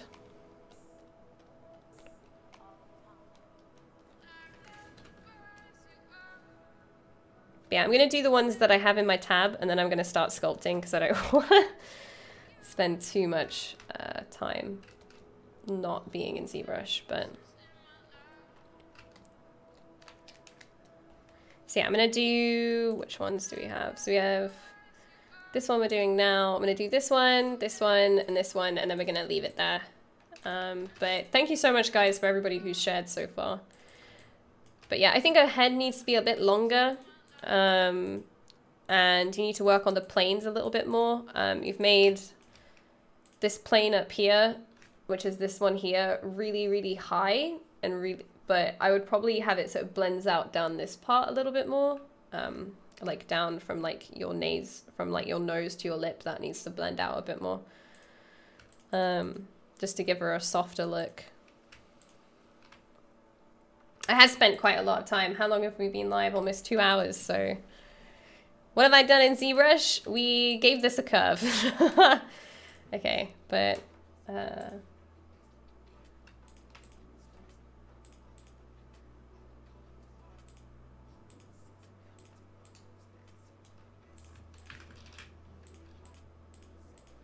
But yeah, I made her torso a little bit shorter, brought her legs up, brought her crotch up a bit. The hand needs a bit more definition. It's looking a bit like kind of limp. Made her head a little bit longer, moved her face down. More definition in the arms because they're looking a bit kind of round and lumpy. There's definition in the knees you're missing. If you look up the video on YouTube, it's called The Landmarks of the Body. It will give you a full breakdown of stuff like what the knees should look like and what the arms and the elbows should look like to help. But no, yeah, I think that's looking really cool. Sorry, I need to move on. Who was this one? Who was the rhino?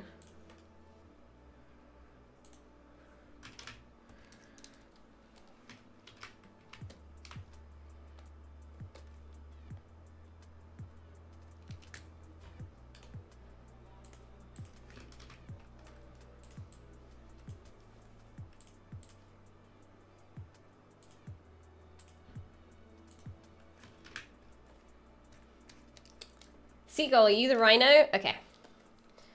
So I really like it. I think there's only a couple of things that I personally would change. And that's just shape language. So I would have really pushed some of these edges.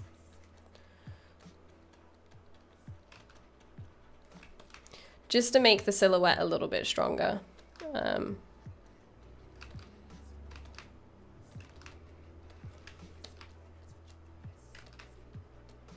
And I think it's awesome. There's only a couple of things that I would change. And this is just to make like his feet look a bit more like he's putting some weight on them, and probably would push this form a little bit more here. So he looks a bit chubbier.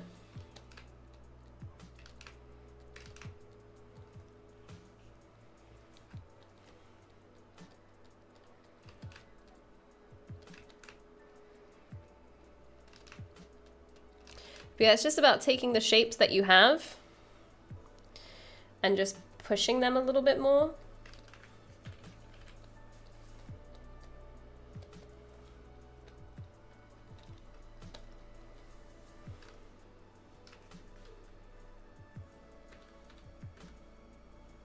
Oh no, Seagull saying hello. Okay, this is Tinks. Okay. Okay, Tink. Yeah, I don't really need any more views of it, but I think all I'd say is just pushing some of these edges a little bit more.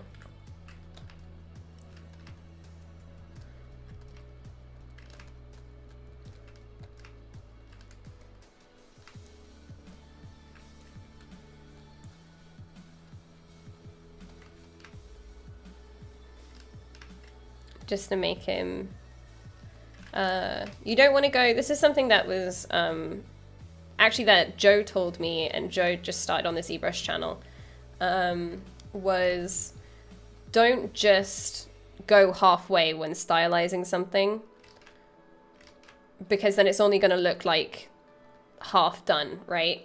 You really want to try and push this stuff as far as you can. In terms of like shapes.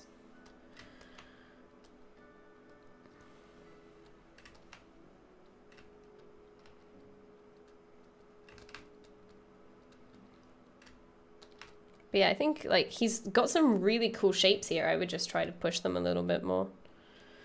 Keep doing that. Yeah. Like this is just one big curve. What you could do is make this a bit straighter and then curve it. Just some tiny things. Yeah, this guy's cool. I really like him. But then if you look at him when he's like further away, just these shapes just push him a little bit more. Thick. He's so tasty and thick. Thick rhino.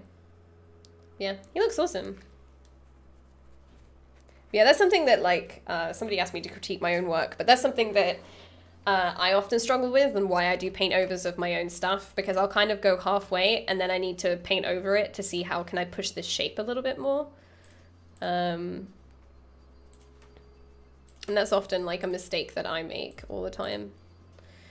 But yes, I saw this one from Joe's stream. I'm just gonna take one shot. Let's take this one. And then I'm gonna do this, because I don't really need the others.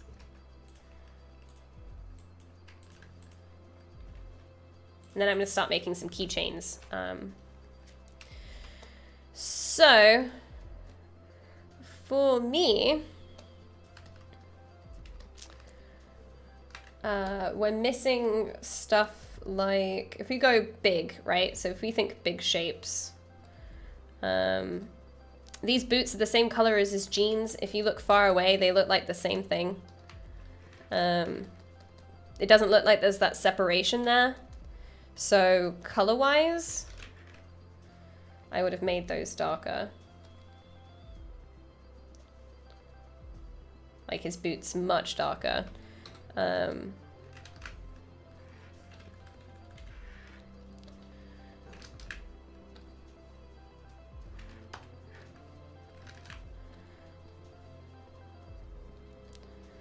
So then they stood out from his trousers. Thanks for the help, no problem. Sorry that I'm rushing these now, but I want to get to sculpting, but I wanted to give you guys something in return for being here. Because I like doing this for you guys. It's always really fun. And I think it's a really important part of 3D is to be able to critique your own work. And this is something that I do with my characters all the time, stylized or realistic. I add gradients to stuff. I like being able to have, not quite this intense.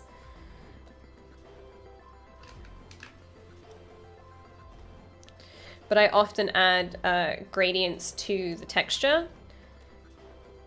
So then it doesn't look like the same flat color all the way down. You can see like the difference there. It just adds a little bit of depth to it. And then this dirt texture on his shirt doesn't make a lot of sense unless he fell flat on his stomach, which his jeans don't suggest that, right? This is something that if I were to throw something at you or you fallen flat on your stomach, it doesn't make a lot of sense for just general dirt. You would imagine that general dirt normally sits like on the base, maybe a bit on the shoulder if you're like kind of like hanging out in dusty areas. It's mostly on the edges of stuff. So it looks very generated because of that, because you haven't custom picked like where you want these dirt patches to be. So if anything on his shirt, I would have it be very kind of like, oh man, how do you say, is it sparse? Sparse. I would pick your battles a little bit more with where you want this dirt to be. You can have it in like a couple of places on the front of him, but I wouldn't do it all over the front of him because it just looks like somebody just smacked him with it, right?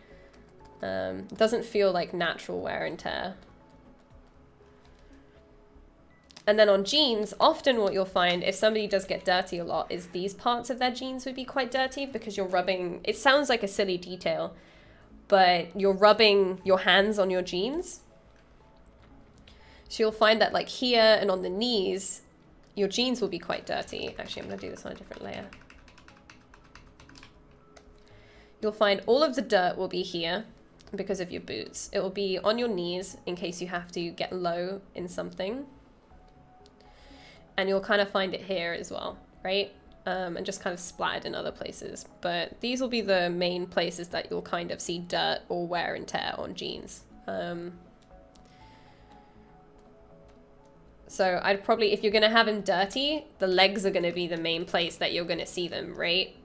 Because if he's trolling through mud, mostly it's going to be like lower half of his body upwards. That's where you're going to see it. And then his shoes are just going to be caked in it. But it seems like on yours, you've got like dark dirt here, and then a different color of dirt here, and then a different color of dirt here. Try to keep it consistent if you can.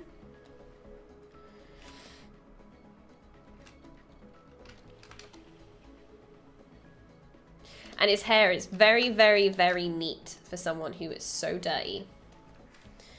So it'd be cool if you could break his hair up a little bit.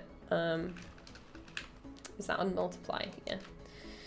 If you could kind of mess him up a little bit to make him feel a bit more worn down. I think it's also quite difficult to critique your own work, so sometimes you need an outside eye to prompt you and think more critically. I think also sometimes when you're looking at your own work, you don't know what, like, where to start because you've been staring at it for so long. If you're finding an issue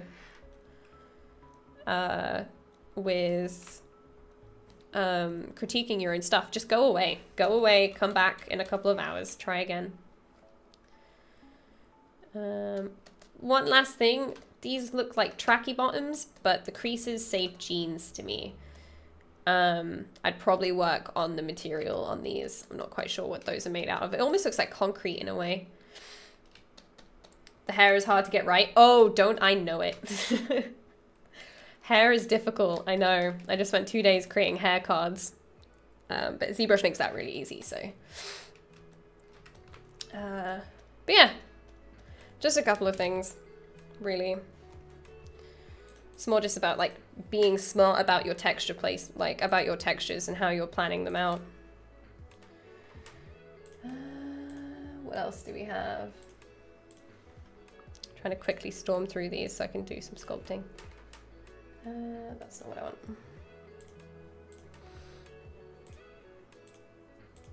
Okay, last one. Whose is the cool fish monster?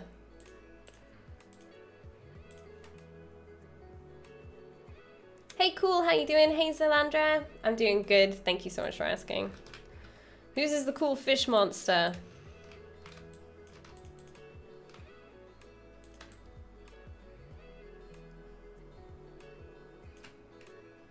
Karis is working on it. Okay, or is it Karis? Maybe Karis. I think it's looking awesome. Straight up. I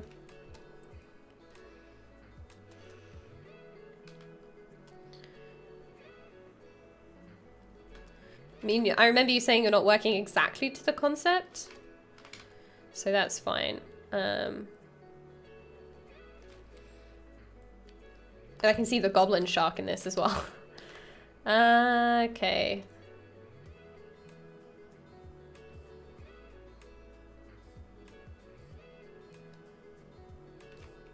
I think it's looking great. Do you just do the hair cards in ZBrush? You don't use the Maya plugin or anything like that? Nope. I just use a brush called IMM Hairbrush, which is in here.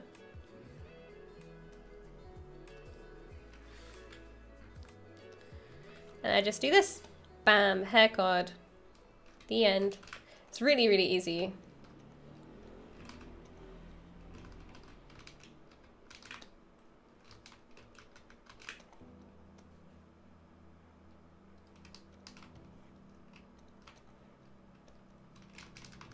That's how I do them.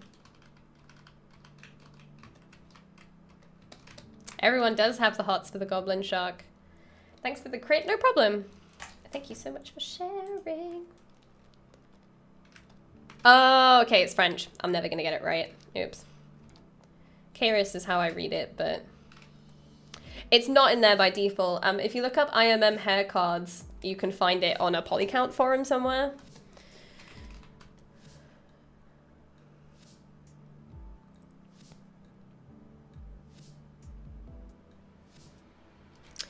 I guess for me, the only thing is that these fins seem really thick and over-textured.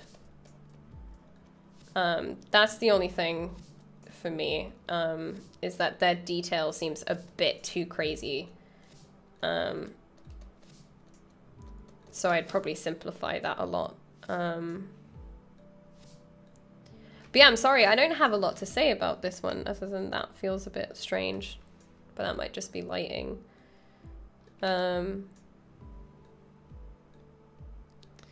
Maybe this fin could be a little bit higher up. It looks really low for the connection that you've given it. Kind of looks like it should be there. Just the balance of its body in a way. Like it just seems like I should be able to see more of its chest, and this should be higher. Bottom fins have a bit of a different connection, because they're more like this really. But this seems more like it should sit higher, just with the kind of forms you've put in. I don't know what it is, but it just doesn't seem quite right. Yes, this is ZBrush, and if you'd like to try it, if you scroll down, there's a 45-day trial, so you can try it out for free. But this isn't ZBrush, this is Photoshop. This is ZBrush. But yeah,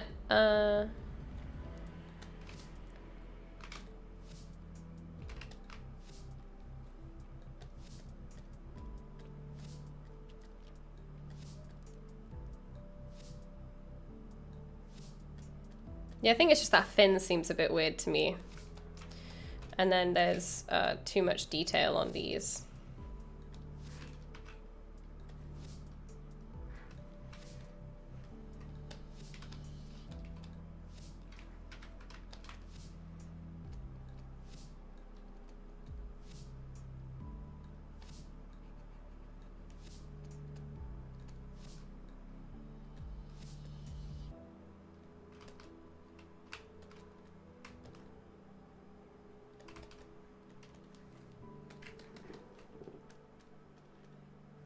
But yeah, I think that's it for that one, really. I'm not like the... I'm just going to try and put an image in here. I'm not the best at creatures, but I think it's looking really cool. Guess I just don't know where its eyes are. Are these where its eyes are going to go? That's what it looks like in the concept. Yeah. Unless it's blind. That makes sense if it's underwater. Like deep water. But yeah, thank you so much everyone who posted work. I'm gonna start sculpting again. But oopsies. So this one was a little bit of a change. But yeah, we did a lot today actually. Holy moly. Sculpt time! Alright. Gotta do some actual sculpting. So I did have this a bit chunkier before, and then we changed it, so.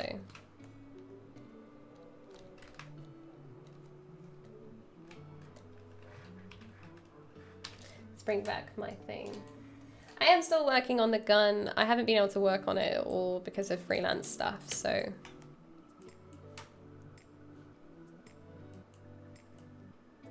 Whew, let's do it.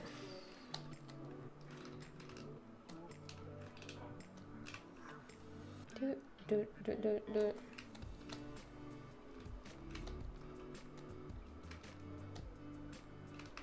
Sculpt time. Oops. All right, so we have to add these kind of sticks up here. So let's take this, make it a start mesh because I want to boolean it on top. And I might add a bit of a bevel all the way around, just so it's not, or I might just polish it once I've booleaned it actually. So if we just insert anything, let's go for standard star, Q cube.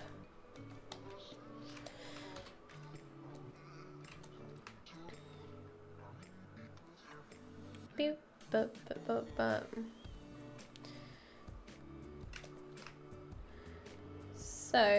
just gonna make it about the same thickness.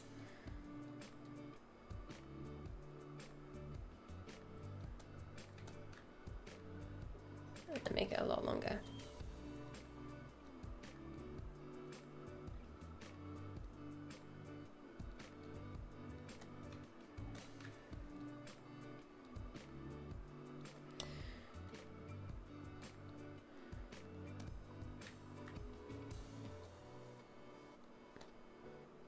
About there, and then we're gonna mirror it, mirror and weld it, turn on symmetry.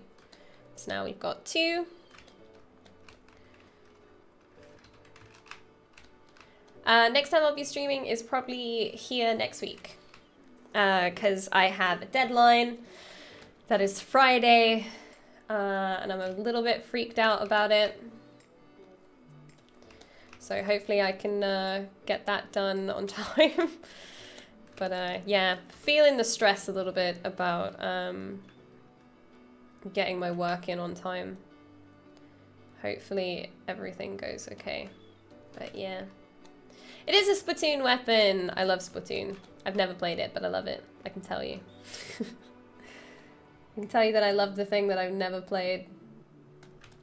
So I can edit this position once I start to boolean it, so I can get this transition a bit nicer, but...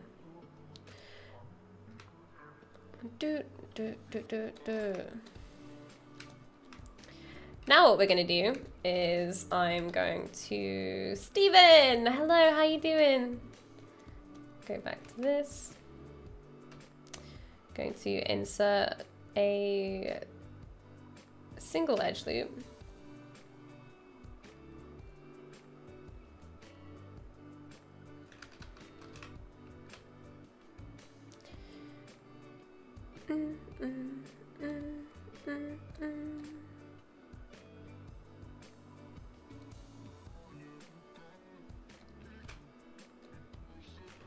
Maybe not that many. Let's go down to 4.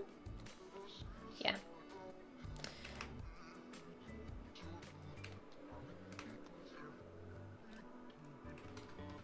Ooh, actually what I'm going to do is I'm going to delete this and then do that again, just so then I have an even number. So I'm going to insert maybe 4. No, we're going to go a bit higher. Let's go for 6.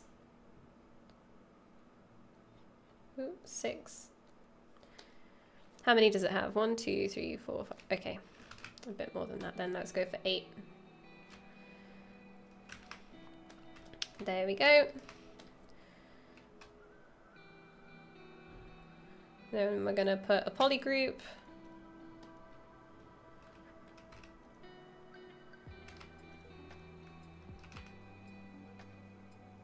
Oh, it's shift pick.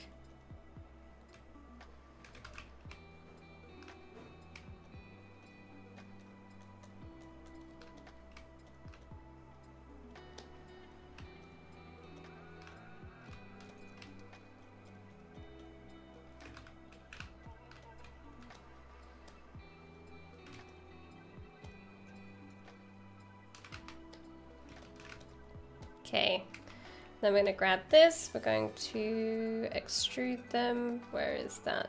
Extrude, single poly. Let's go for...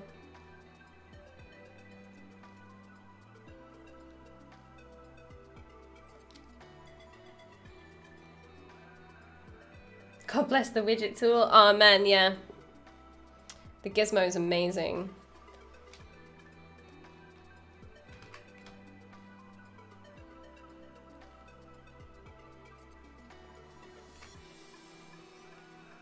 Woo!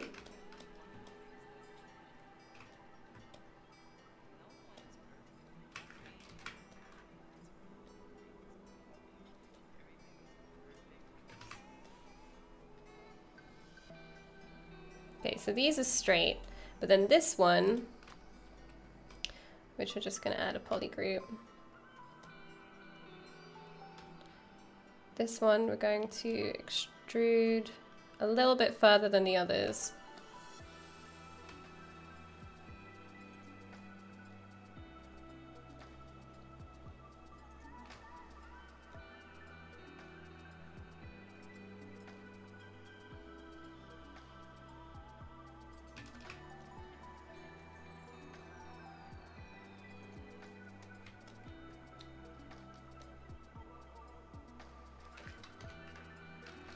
Why?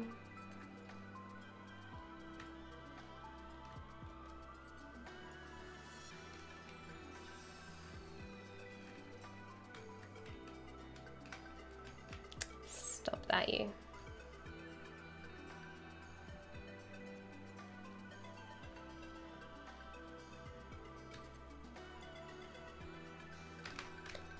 There you go. Now you got like a cool angle on that as well.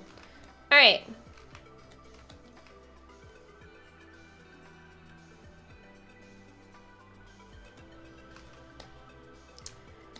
That piece is done. I might make these stick out a little bit further actually. What is this? What is this? The interface color is very nice. Did you make it or download it from somewhere? I just picked a random blue. It's just like a dark blue color with some light blue around. It was just for fun. I didn't download it anywhere or anything. Sometimes I just like to use the Transpose Tool.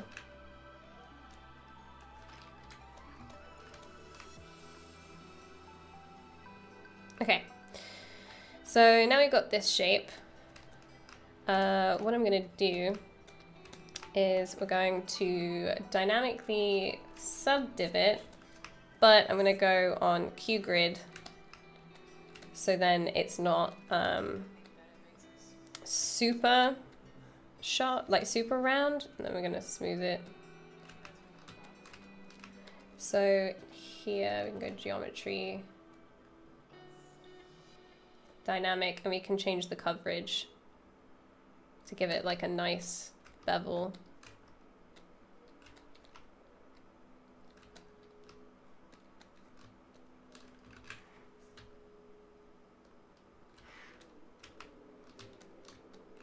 It is a Splatoon gun.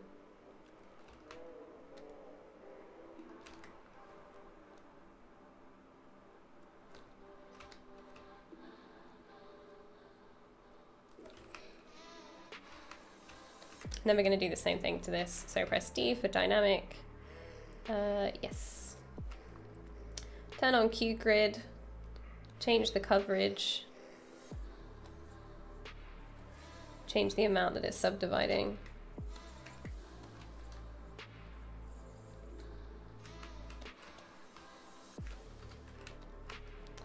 Move this over a little bit more. Okay. And then we're going to Boolean them. Oops.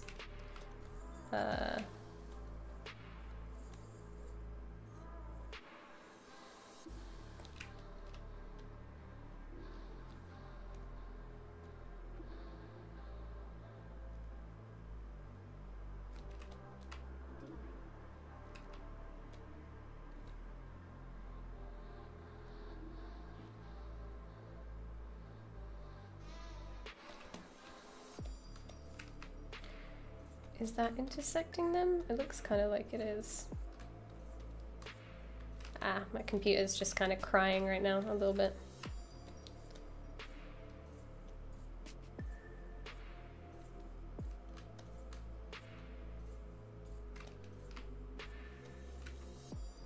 It is challenging, yeah.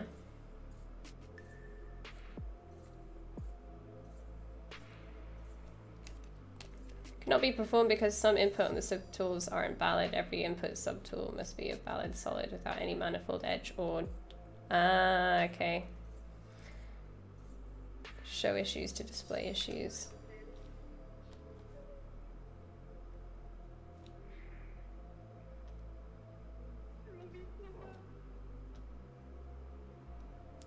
So apparently there's some coplanar faces on this, and that's why it's not booleaning them.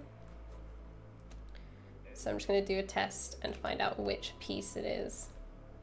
Well, actually, you can go into render, select previous subtool having coplanar faces.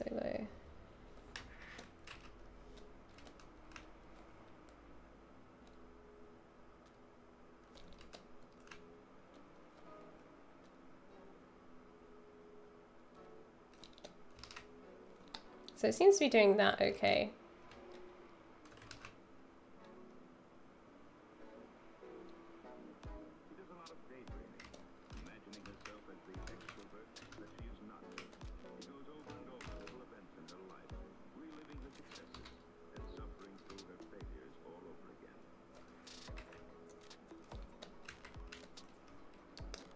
So we're just gonna leave that for now.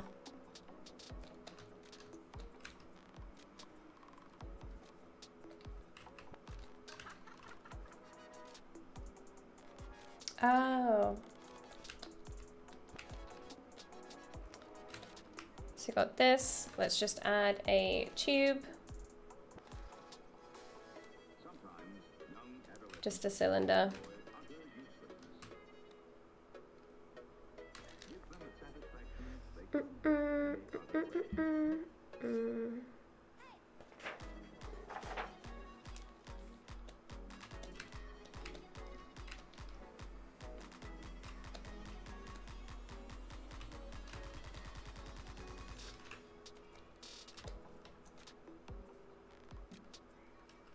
Hold down Alt to move this.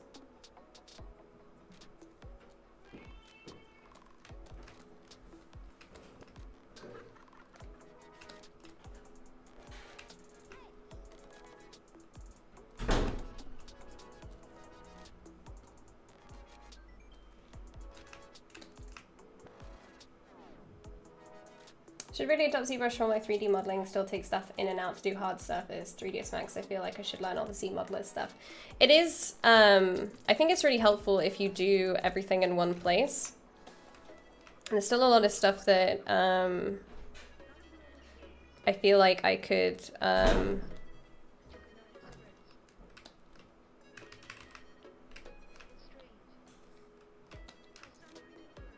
like that I could do a lot faster if I modeled it by hand.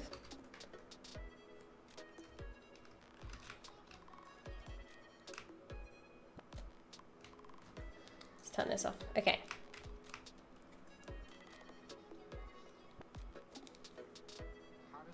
Dynamesh, let's go. And I'm gonna go down to deformation, and we're going to polish by features.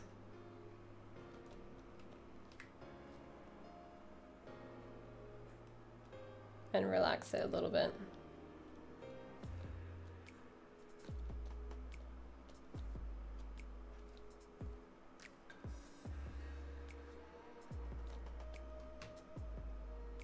Just to smooth a bit of that out.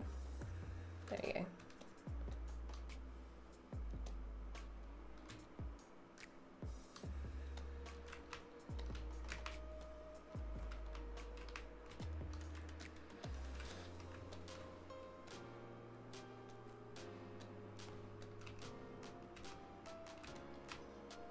Okay, so I'm just going to go through and delete some of these because I don't need all of these subtools in here.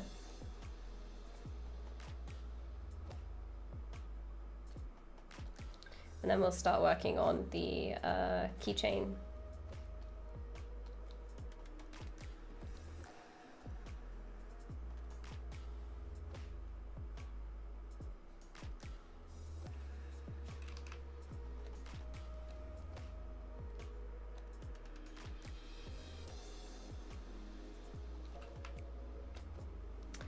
Oh, which one is the right one? Oh.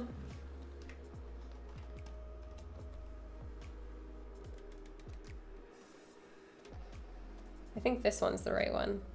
Yeah.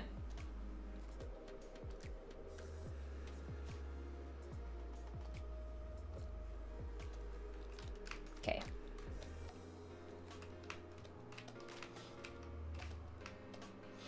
So, cute keychains. We've got the squid, we've got a star, we've got the little cat, which would be fun. How long do we have? We have like 40 minutes. So we can build some of these. That'll be really fun to do. I'm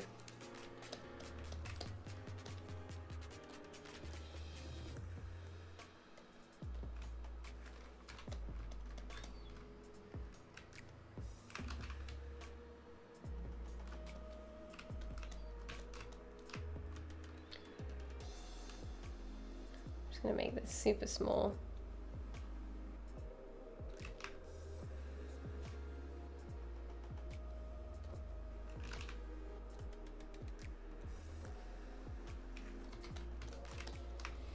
And then we're just going to place this up here in this site.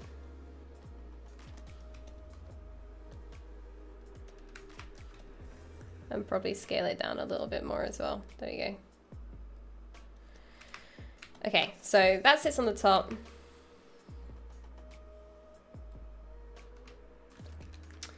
The top of the site is horizontal in your painting, but the sculpt has some angle. What, here? I don't know. Here I see this as having an angle. It might be straight. So we could change it to be straight and change some stuff about it, but I don't know. I think it looks cute being angled. I just don't like things being, these here are block outs, so they're super straight. But when working with stylized stuff, I don't like to have stuff being really straight up. It just looks kind of flat and boring. This just feels a bit more, I don't know, not natural, but a bit more appealing to me. And this isn't my painting. This was this is from Splatoon, which is by Nintendo, so don't want to take credit for that. Oh. Won't my chair move? Move, chair. It feels more fresh, feels spicy. Hey Doug, I'm doing good. How are you?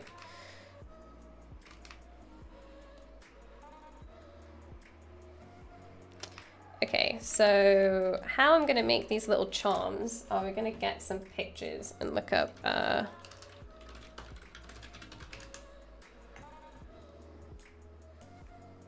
charms, because loads of people have made charms for Splatoon, so we'll be able to get some ideas from this. This isn't risky business at all. Going on Google. So the squid is one that doesn't have the little arms, but we can make up our own little ideas. So we could do it like this one. Or we could do it like this one, which is a bit more 3D. What do you guys think? Should we do like a flat one, or... These are cute. I really like these.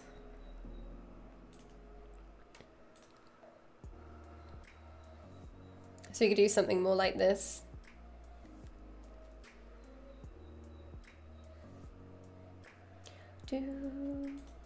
But this is the one that I think that they've got in here, is this kind of design.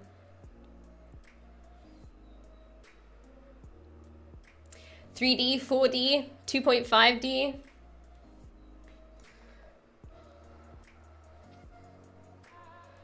Nah, it won't get banned. I saw someone sculpting something quite questionable the other day. And everything's good. Hey Maria, welcome back. Okay. Let's do something like this, shall we? So I'm gonna copy this image, I'm gonna put it in here.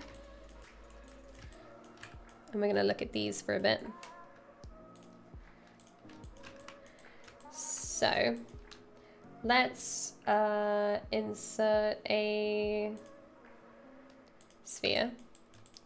We're gonna bring it down here because I don't want it to be in the same place as the gun because it'll just get in the way. Okay. And then activate symmetry.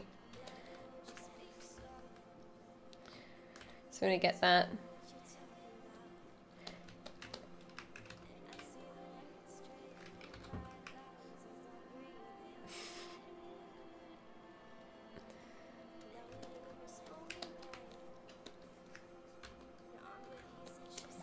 Dem Dorian meows, I know, right?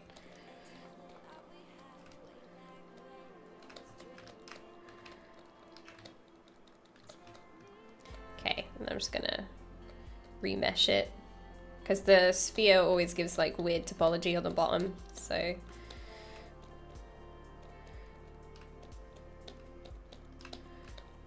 just gonna have to give it like that squid point. Gonna get out hard polish so we can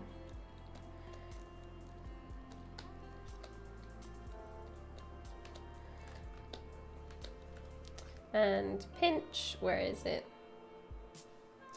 No, there you are. Got you. Do you have a baby? No. It's my cat. God, no. Way too young for anything like that.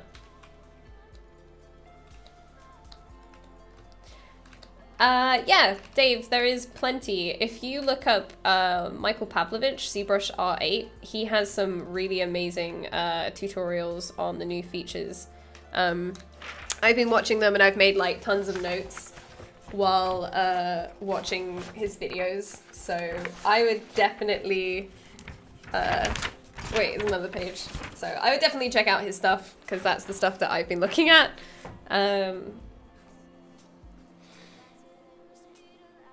Cats sound like babies so often. I know, right?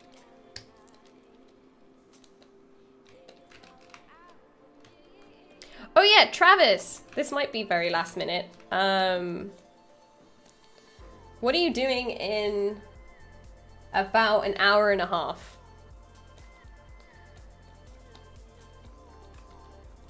Question. Very important question.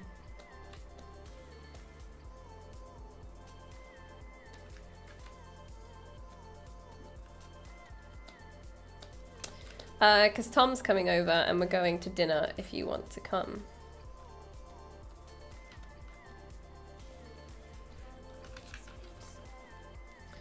So once again, just going to switch to transpose.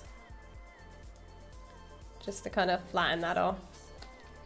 And then kind of smooth it out. And you just do that in just by clicking Y.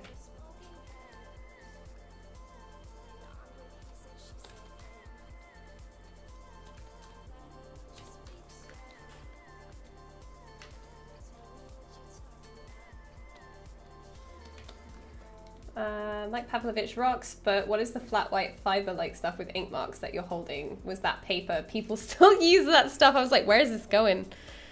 I was wondering where that was going. It's like, what are you talking about? White flat ink stuff.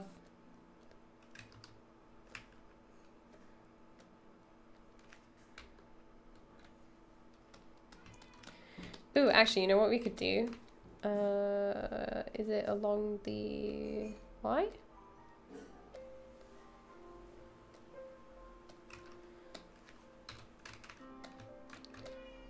No, it's along the Z. So where is the Z? There.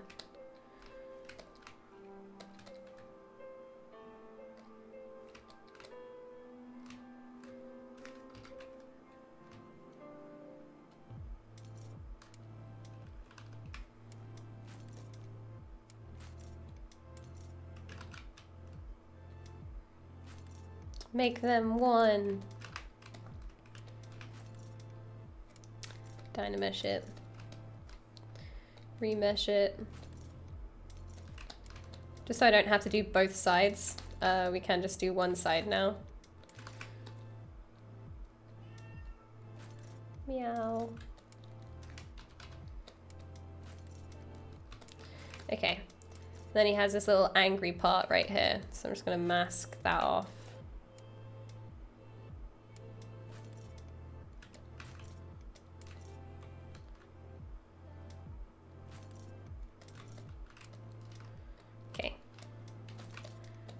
Where'd you go? Ah! Cancel. What, Dorian? What's wrong? Oh yeah, of course she can. Jeez! I feel like, no, she cannot come. Of course not. That would be preposterous. We want insert sphere. Thank you. I was so worried then. Give me this. Boop. Then we're gonna bring it up.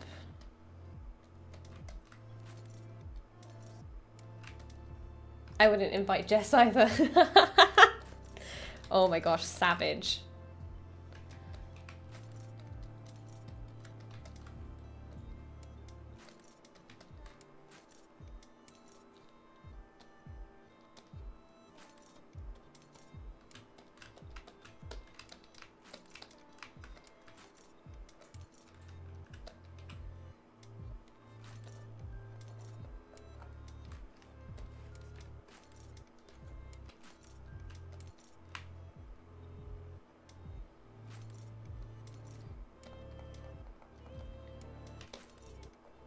Okay, so I'm just gonna bring up my smooth brush, which is there, and then it's down here, smooth stronger, just because I'm working high poly now. So it looks like the front of his angry face is quite flat. So I'm just gonna flatten that out a bit.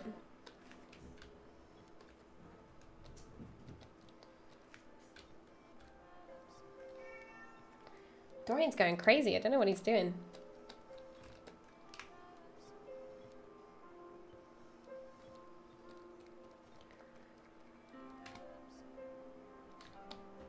Oh my god, do you guys know each other? That is insane. That is pretty cool.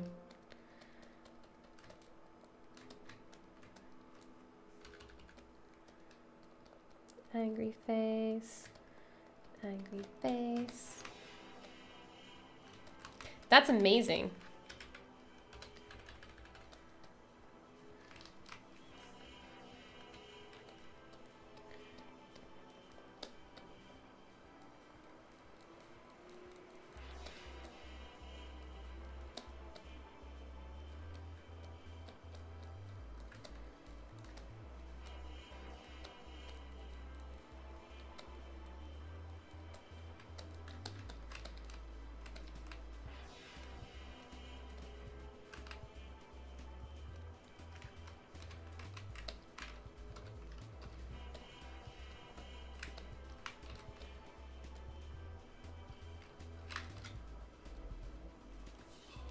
Take an eye,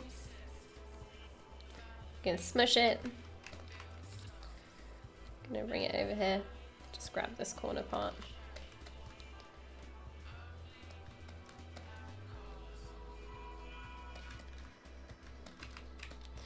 And then we're gonna do the same thing, we're gonna mirror and weld it across the X and the Z.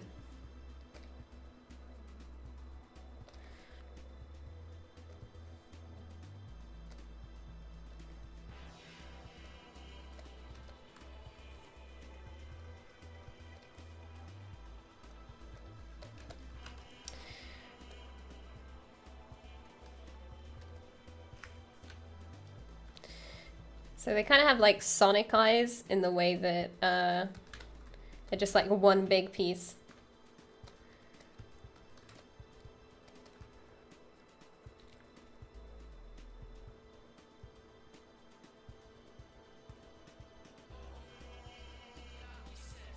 Shayleen came to life.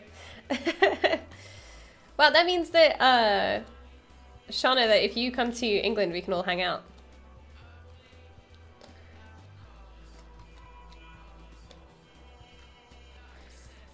And then I'm gonna Dynamesh this. Do.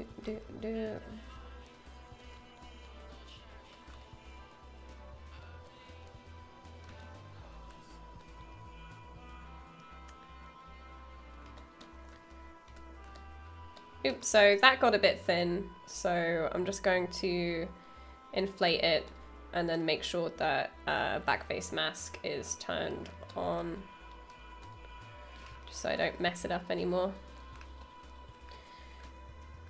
Just shift that in there.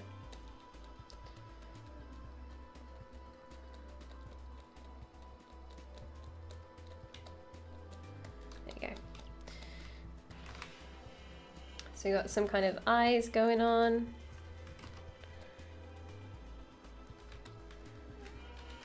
What, Dorian? What do you want?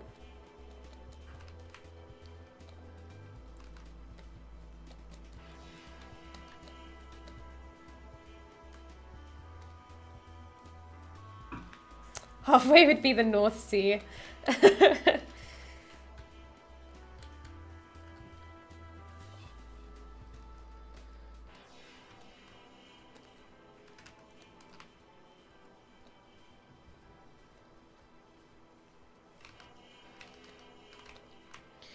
So I think that this comes out much wider.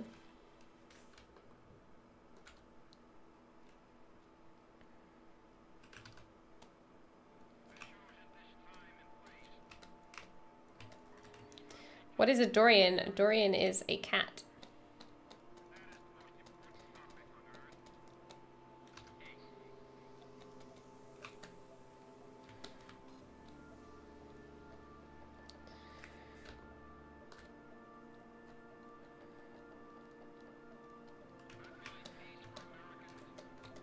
Okay.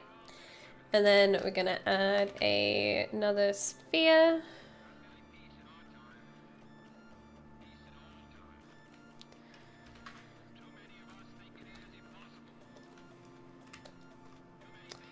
We're going to add it down here. And then we're going to go to split, split unmasked joints, points, sorry. So now we've got that as a separate piece. And then we're going to mirror and weld it at the same. Maybe I should use move elastic. Yeah, I'm just going to bring these down. Tentacles, look at that. This is why I love ZBrush. I can literally just pull that shape out and be like, yeah, cool, done.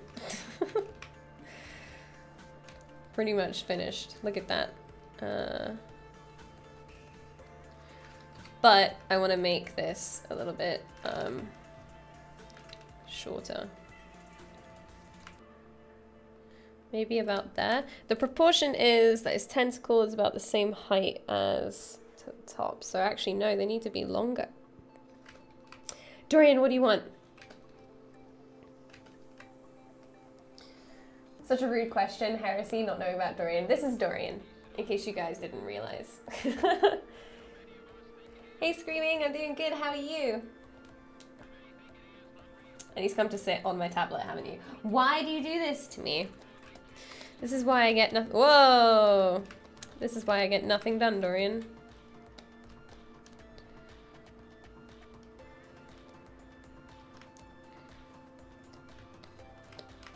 Okay, that looks about right. Excuse me. Excuse me. This is now Dorian's stream. What are you doing?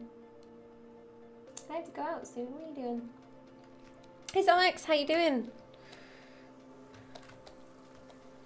Maybe these should be a little bit wider. What do you guys think?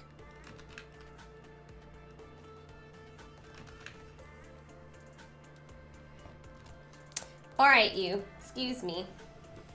He knows I'm gonna move him. He's just like, no. No, thank you. Come here. Go there. Oh, you have a Bengal? Bengals are cool. Very active, though.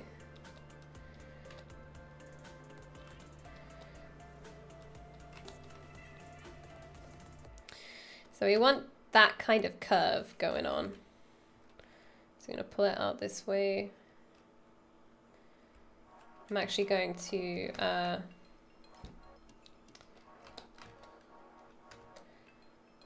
turn this off for a second. Just so I can get this shape.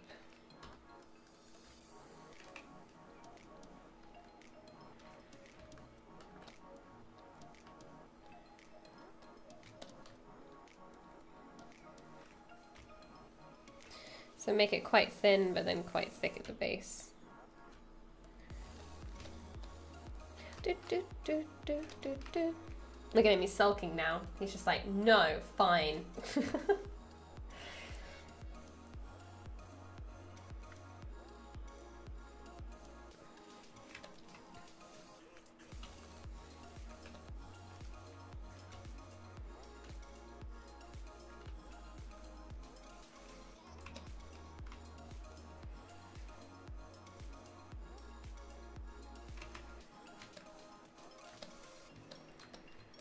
Okay, that looks good to me.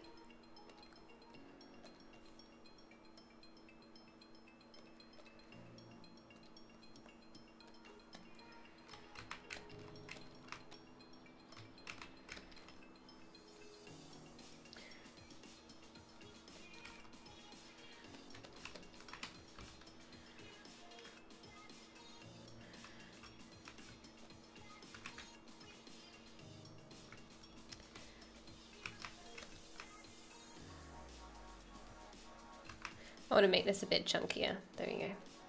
Everything's chunky, always. If you think, is it chunky enough? Where are we going? I will give you, I'll tell you on Twitter.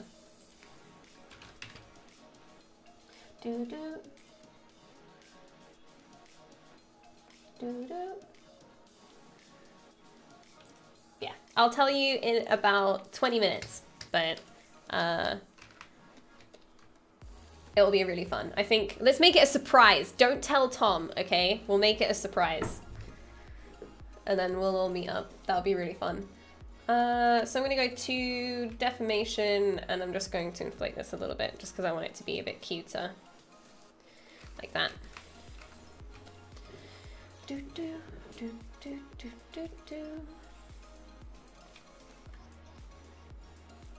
Divide it up a couple of times. And they have a suction cup at the back.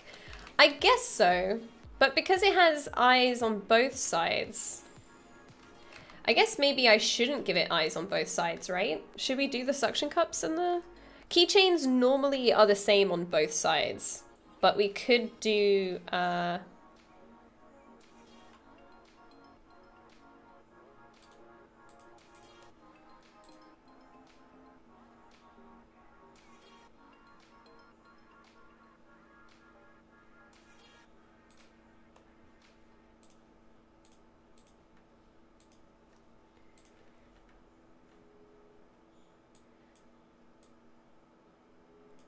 already said that I heard he was in town, but he hasn't said anything. Okay, he's probably on the train. Yeah, keychains are normally same on both sides, and that's why I've kind of done them both the same. But maybe we should put suction cups on the other side.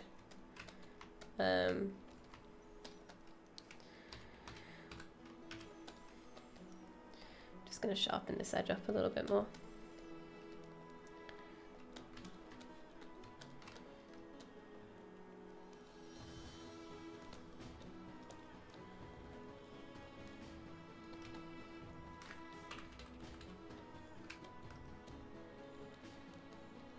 Put Dorian's face on the other side. We could do.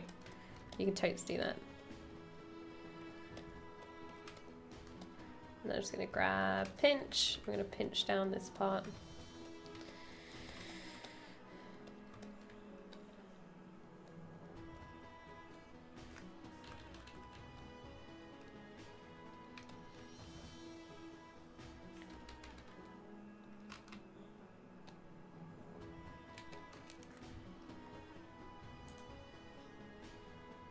Oh, okay, so it's flat on one side. That's interesting. We could do that.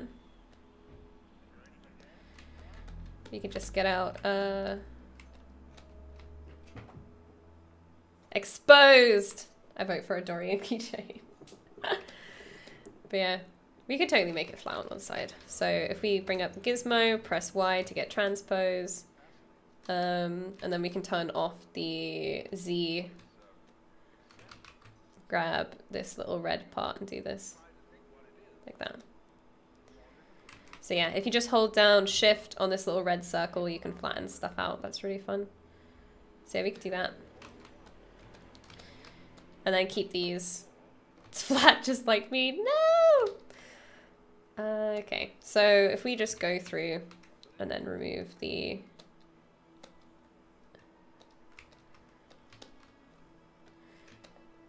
oop. Delete hidden. And just smooth that out a little bit. There you go. Thanks, Cry. Okay. So this one, looking at the back of it, which I'm gonna add, what are you doing this piece for? I'm doing it for fun. I wanted to do a little prop.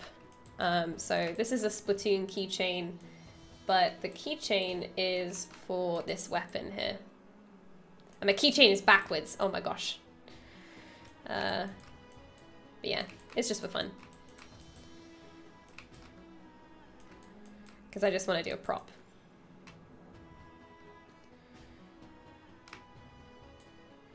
And what we can do is make this a start group.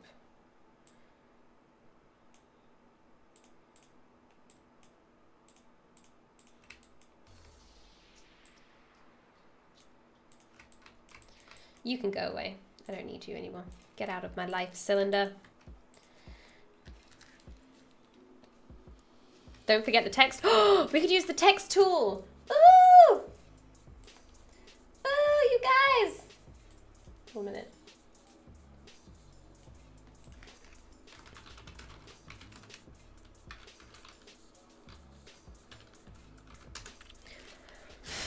God, because it's summer, there's just cat fur everywhere. We'll do that next week, because I haven't looked into that yet. But we will definitely do that next week. We'll add some little text on the back of it. I think that would be fun. Okay, so this is more flat on the top. But then it has the little suction cup right here.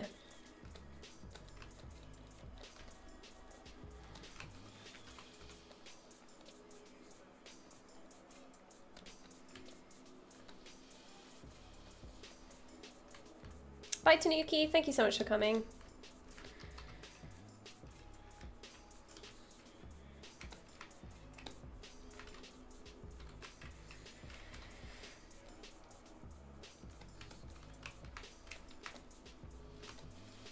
And welcome back, Yellow.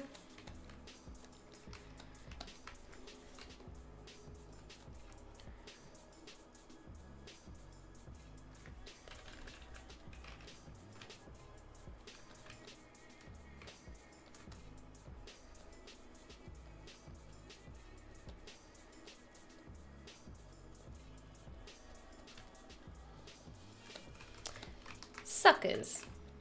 That's what all of you are. Haha.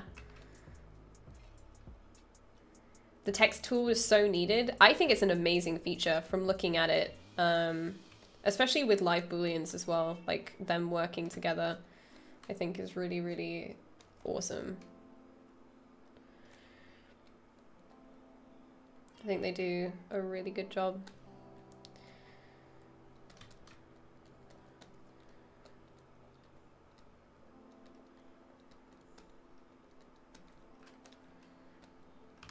What do you think of R8? I think so far there's a lot of stuff that I really like about it just from general workflow. So if I turn this off, it doesn't turn off everything, and if I turn it on, it doesn't turn on everything. Like there's lots of little things that they've just done with just general, like you might not notice straight away, but it's things that really does change kind of like little frustrations that were there when working with ZBrush. So that's the kind of thing that I really like about R8. I was really excited about VDMs. Those look really cool. Live Boolean I'm still having a play around with. Yeah, I guess quality of life changes. Just lots of little things. Like if it's silly, but if I insert this cylinder, it takes me to that cylinder. Before it didn't used to. It used to stay on the subtool that you were on before. So often I would start making changes and be like, why aren't they applying? And it would just be because that cylinder wasn't selected. And it's just little things like that that they've added in, which are crazy, crazy helpful. Gauz's fix, that's another one, because I have Maya 2017 and Maya decided that we're not using Mental Ray anymore. So because of that, it messed up Gauze, so Gauze wasn't working, and there was a lot of stuff. I needed to do loads of blend shapes, and I wanted to do the blend shapes in ZBrush, and I couldn't because Gauze wasn't working. But they fixed all of that now.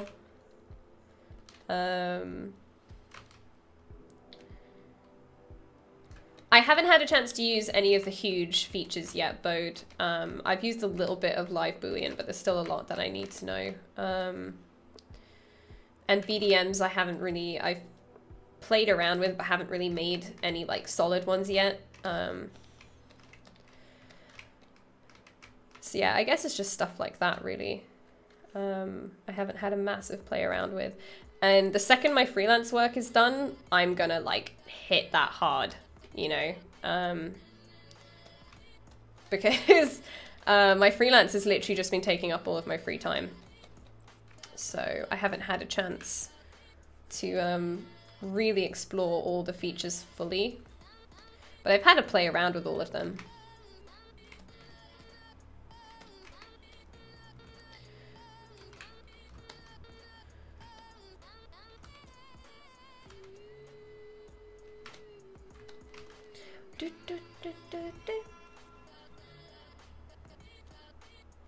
That's a bit too much.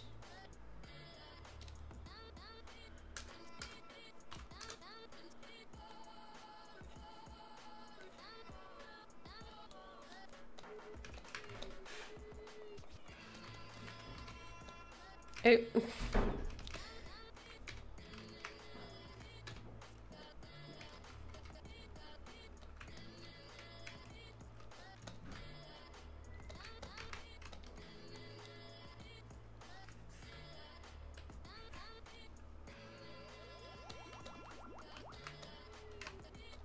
So because that mask is still there, I'm just gonna push the mask in a little bit. So then there's like a little bit of a indent around. And then I'm gonna increase the Dynamesh and just Dynamesh it. Turn down my smoothing intensity and just kind of smooth that out a little bit and then Dynamesh it again. So now kind of just looks like they're two pieces indented together.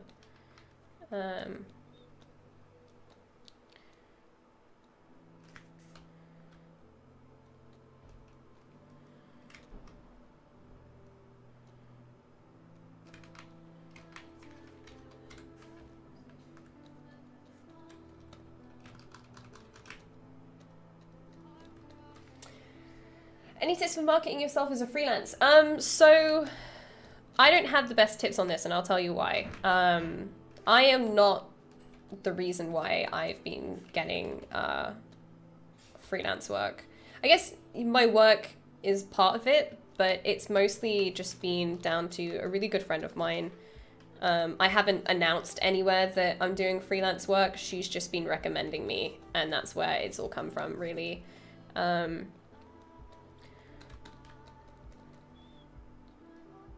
Yeah, please, Zomex, please do post Michael's R8 videos because they're really, really good. But yeah, my friend has been recommending me.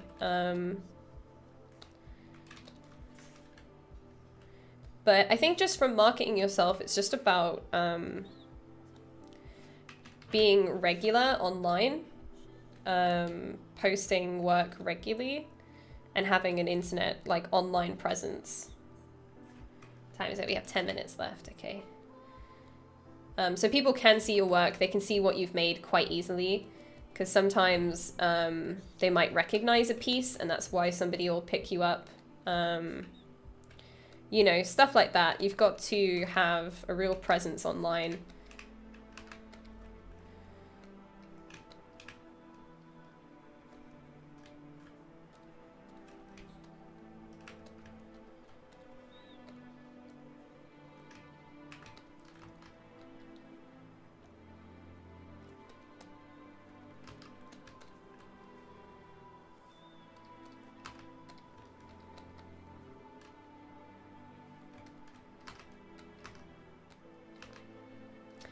Connections are always helpful. Be sure to be kind and respectful in and out of work. I think friendships are always helpful. Like, they're very, very...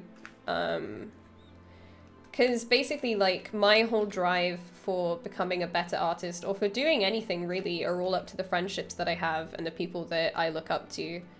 I think Shauna is one that you should really listen to. She's recently gone freelance and she's doing really well at it. Her work is, like, impeccable. I really, really like it.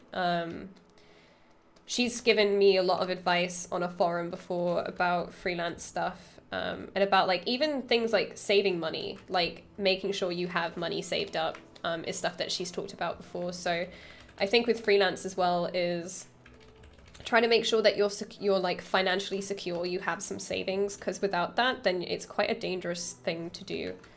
And it can be quite a dangerous thing to do. But she's a really good one. Her and who is the other one? I think it was Michelle Pepin. she gave me a lot of advice about it as well. And a lot of it's just about being secure and posting online regularly. Try to be somewhere, if you don't have savings, try to live somewhere where you're safe. And if, you know, like live with your family or something, if you can, while you're kind of like building up your client base. You know, stuff like that. Stuff that you, I guess, sounds simple when you say it, but I never really thought of. But I currently work full-time as well, so I only do freelance like on the side. I take on small projects that don't have like huge deadlines, and are quite achievable to make part-time, you know?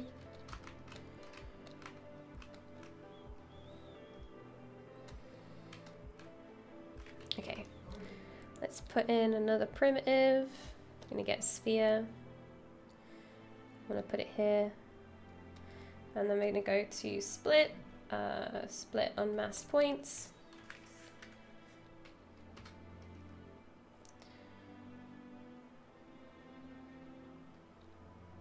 Oop.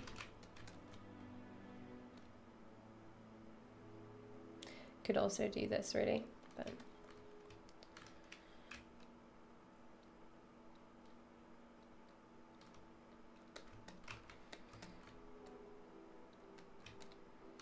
any tips on getting a full-time job? It's pretty much the same stuff, really. Stay active on forums, create work often, but I guess it's more about create stuff that you love. Don't try to like create what people say. It depends what you want. If you want any job and you don't care what kind of job, like you don't have a particular thing that you're into, then yeah, find out what companies you want to work for and tailor your portfolio to that. But if you have a very certain thing that you're into, let's say like hand-painted artwork or like super real stuff, don't tailor your portfolio to just anything. Try to get, you know, it will come eventually, but work on the work that you want to work on for like the rest of your life, I guess. Looks like little teeth. What I found a lot when I was starting was, how long do we have? We have 5 minutes. A lot of when I was starting, I was kind of thinking about, you know, creating World War I soldiers and doing like sci-fi mechs and blah, blah, blah, blah, blah, because that's what people wanted. And I kind of gave up on that. Like, I don't, like at my studio, it isn't technically the stuff that you guys would see on my stream. It's not like my biggest passion, but it's still a lot of stuff that I enjoy working on.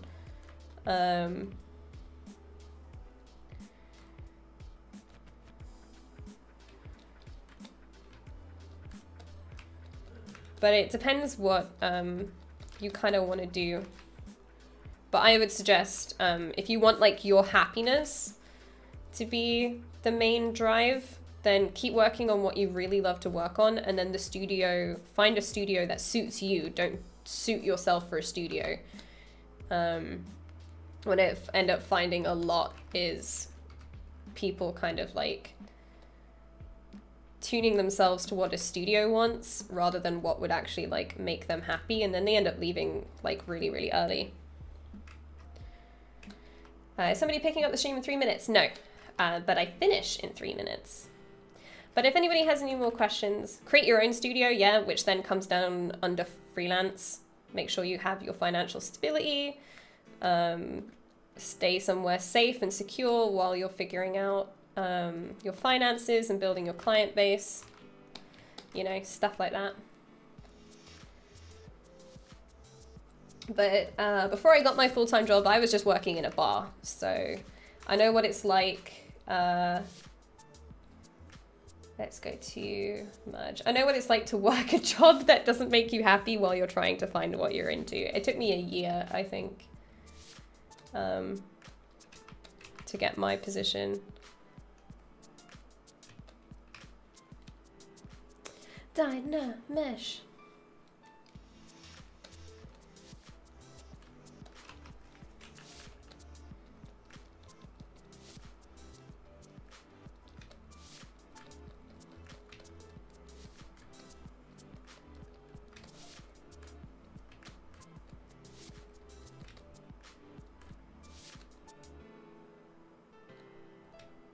There are 4? I can only see 2. Oh, they're hidden right there. Little scrubs. All right. Let's go back before I dynamesh them together.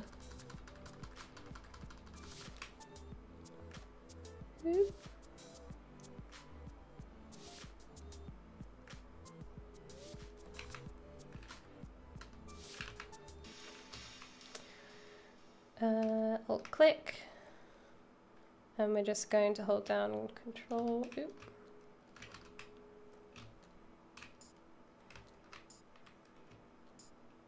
Just Control and copy that over.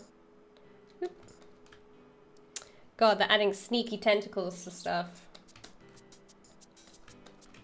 Okay.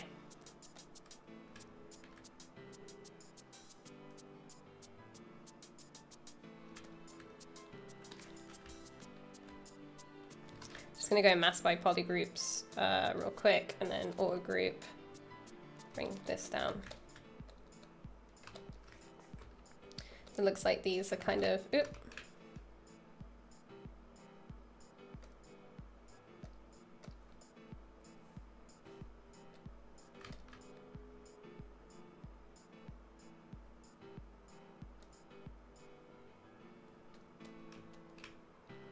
Okay, now dynamesh it. Do you texturing as well as only modeling? So I'm a game artist, so if I have mask by poly groups on. I do everything from sculpting to getting it in engine. So I make everything game res pretty much. If you want to work in games, I highly suggest that being a lot of what you stick in your portfolio is game res stuff. People want to know if you can get it in engine or not. And they're on the back, okay. But yeah, we made a little squid thingy. Boop. We'll have to make it so then they sit on top. But yeah, we made a tiny little, what happened to the speed sculpts? Oh, I've just forgotten about them, I'm sorry. I'll try to do them another time.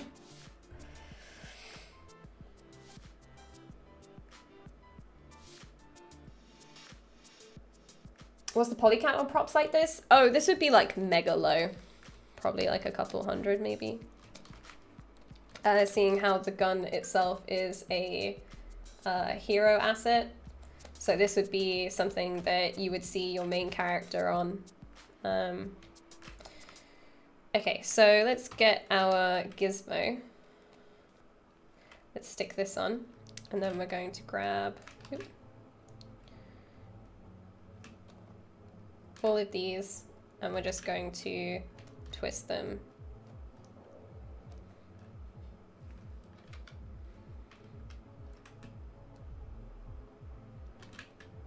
Just so they're facing the right way. Oop. There you go.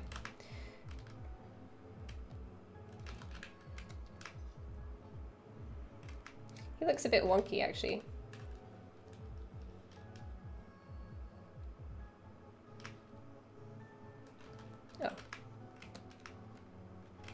Oh. You can retopo in ZBrush. It is possible. Oh yeah, and then when you leave this, you have to select everything again when you leave the gizmo, otherwise they're all going to be faded out. But are you going to do it with 40 polys, just like that skull on Twitter? Oh, that would be awesome. If you guys haven't seen that, it's amazing. Some guy did this really, really low poly, like, skull thing, and it was like 40 quads. It was ridiculous. But yes, you can manually retopo using Z-spheres, or you can also use ZBrush, which is automatic. So there's a couple different ways you can do it in ZBrush, but I don't do it in ZBrush. But anyway, guys, thank you so much for hanging out with me today. I've had a lot of fun. 40 tries. Oh, that's even worse. But thank you so much for hanging out. I've really enjoyed taking a look at everybody's work. Next time we're going to work more on... so we did like some paint overs for some people. But this one was really fun. I really like this one. But yeah, thank you so much for hanging out with me. I've had a lot of fun. If you want to find more people on the Pixologic channel, make sure that you give it a follow here on Twitch and on YouTube. You can see everybody's VODs on YouTube, and also you can see it live here. Next, we have... I'm the only one today. So tomorrow we have Fuki. Is it Fuki? So it's Nubuaki is going to be here on Sunday, 5 a.m. PT is going to be working in ZBrush course, so that's like really cool, really cool Japanese 3D art for printing, which is really awesome to watch. So please go check that out. And then I am back next week at the same time, which is also 5 a.m. on Saturdays. So I'll see you next week. If you want to find me on my own stuff, it's just Unicorn Dev. You can find me pretty much everywhere on that name. And I will see you then. Thank you so much and bye.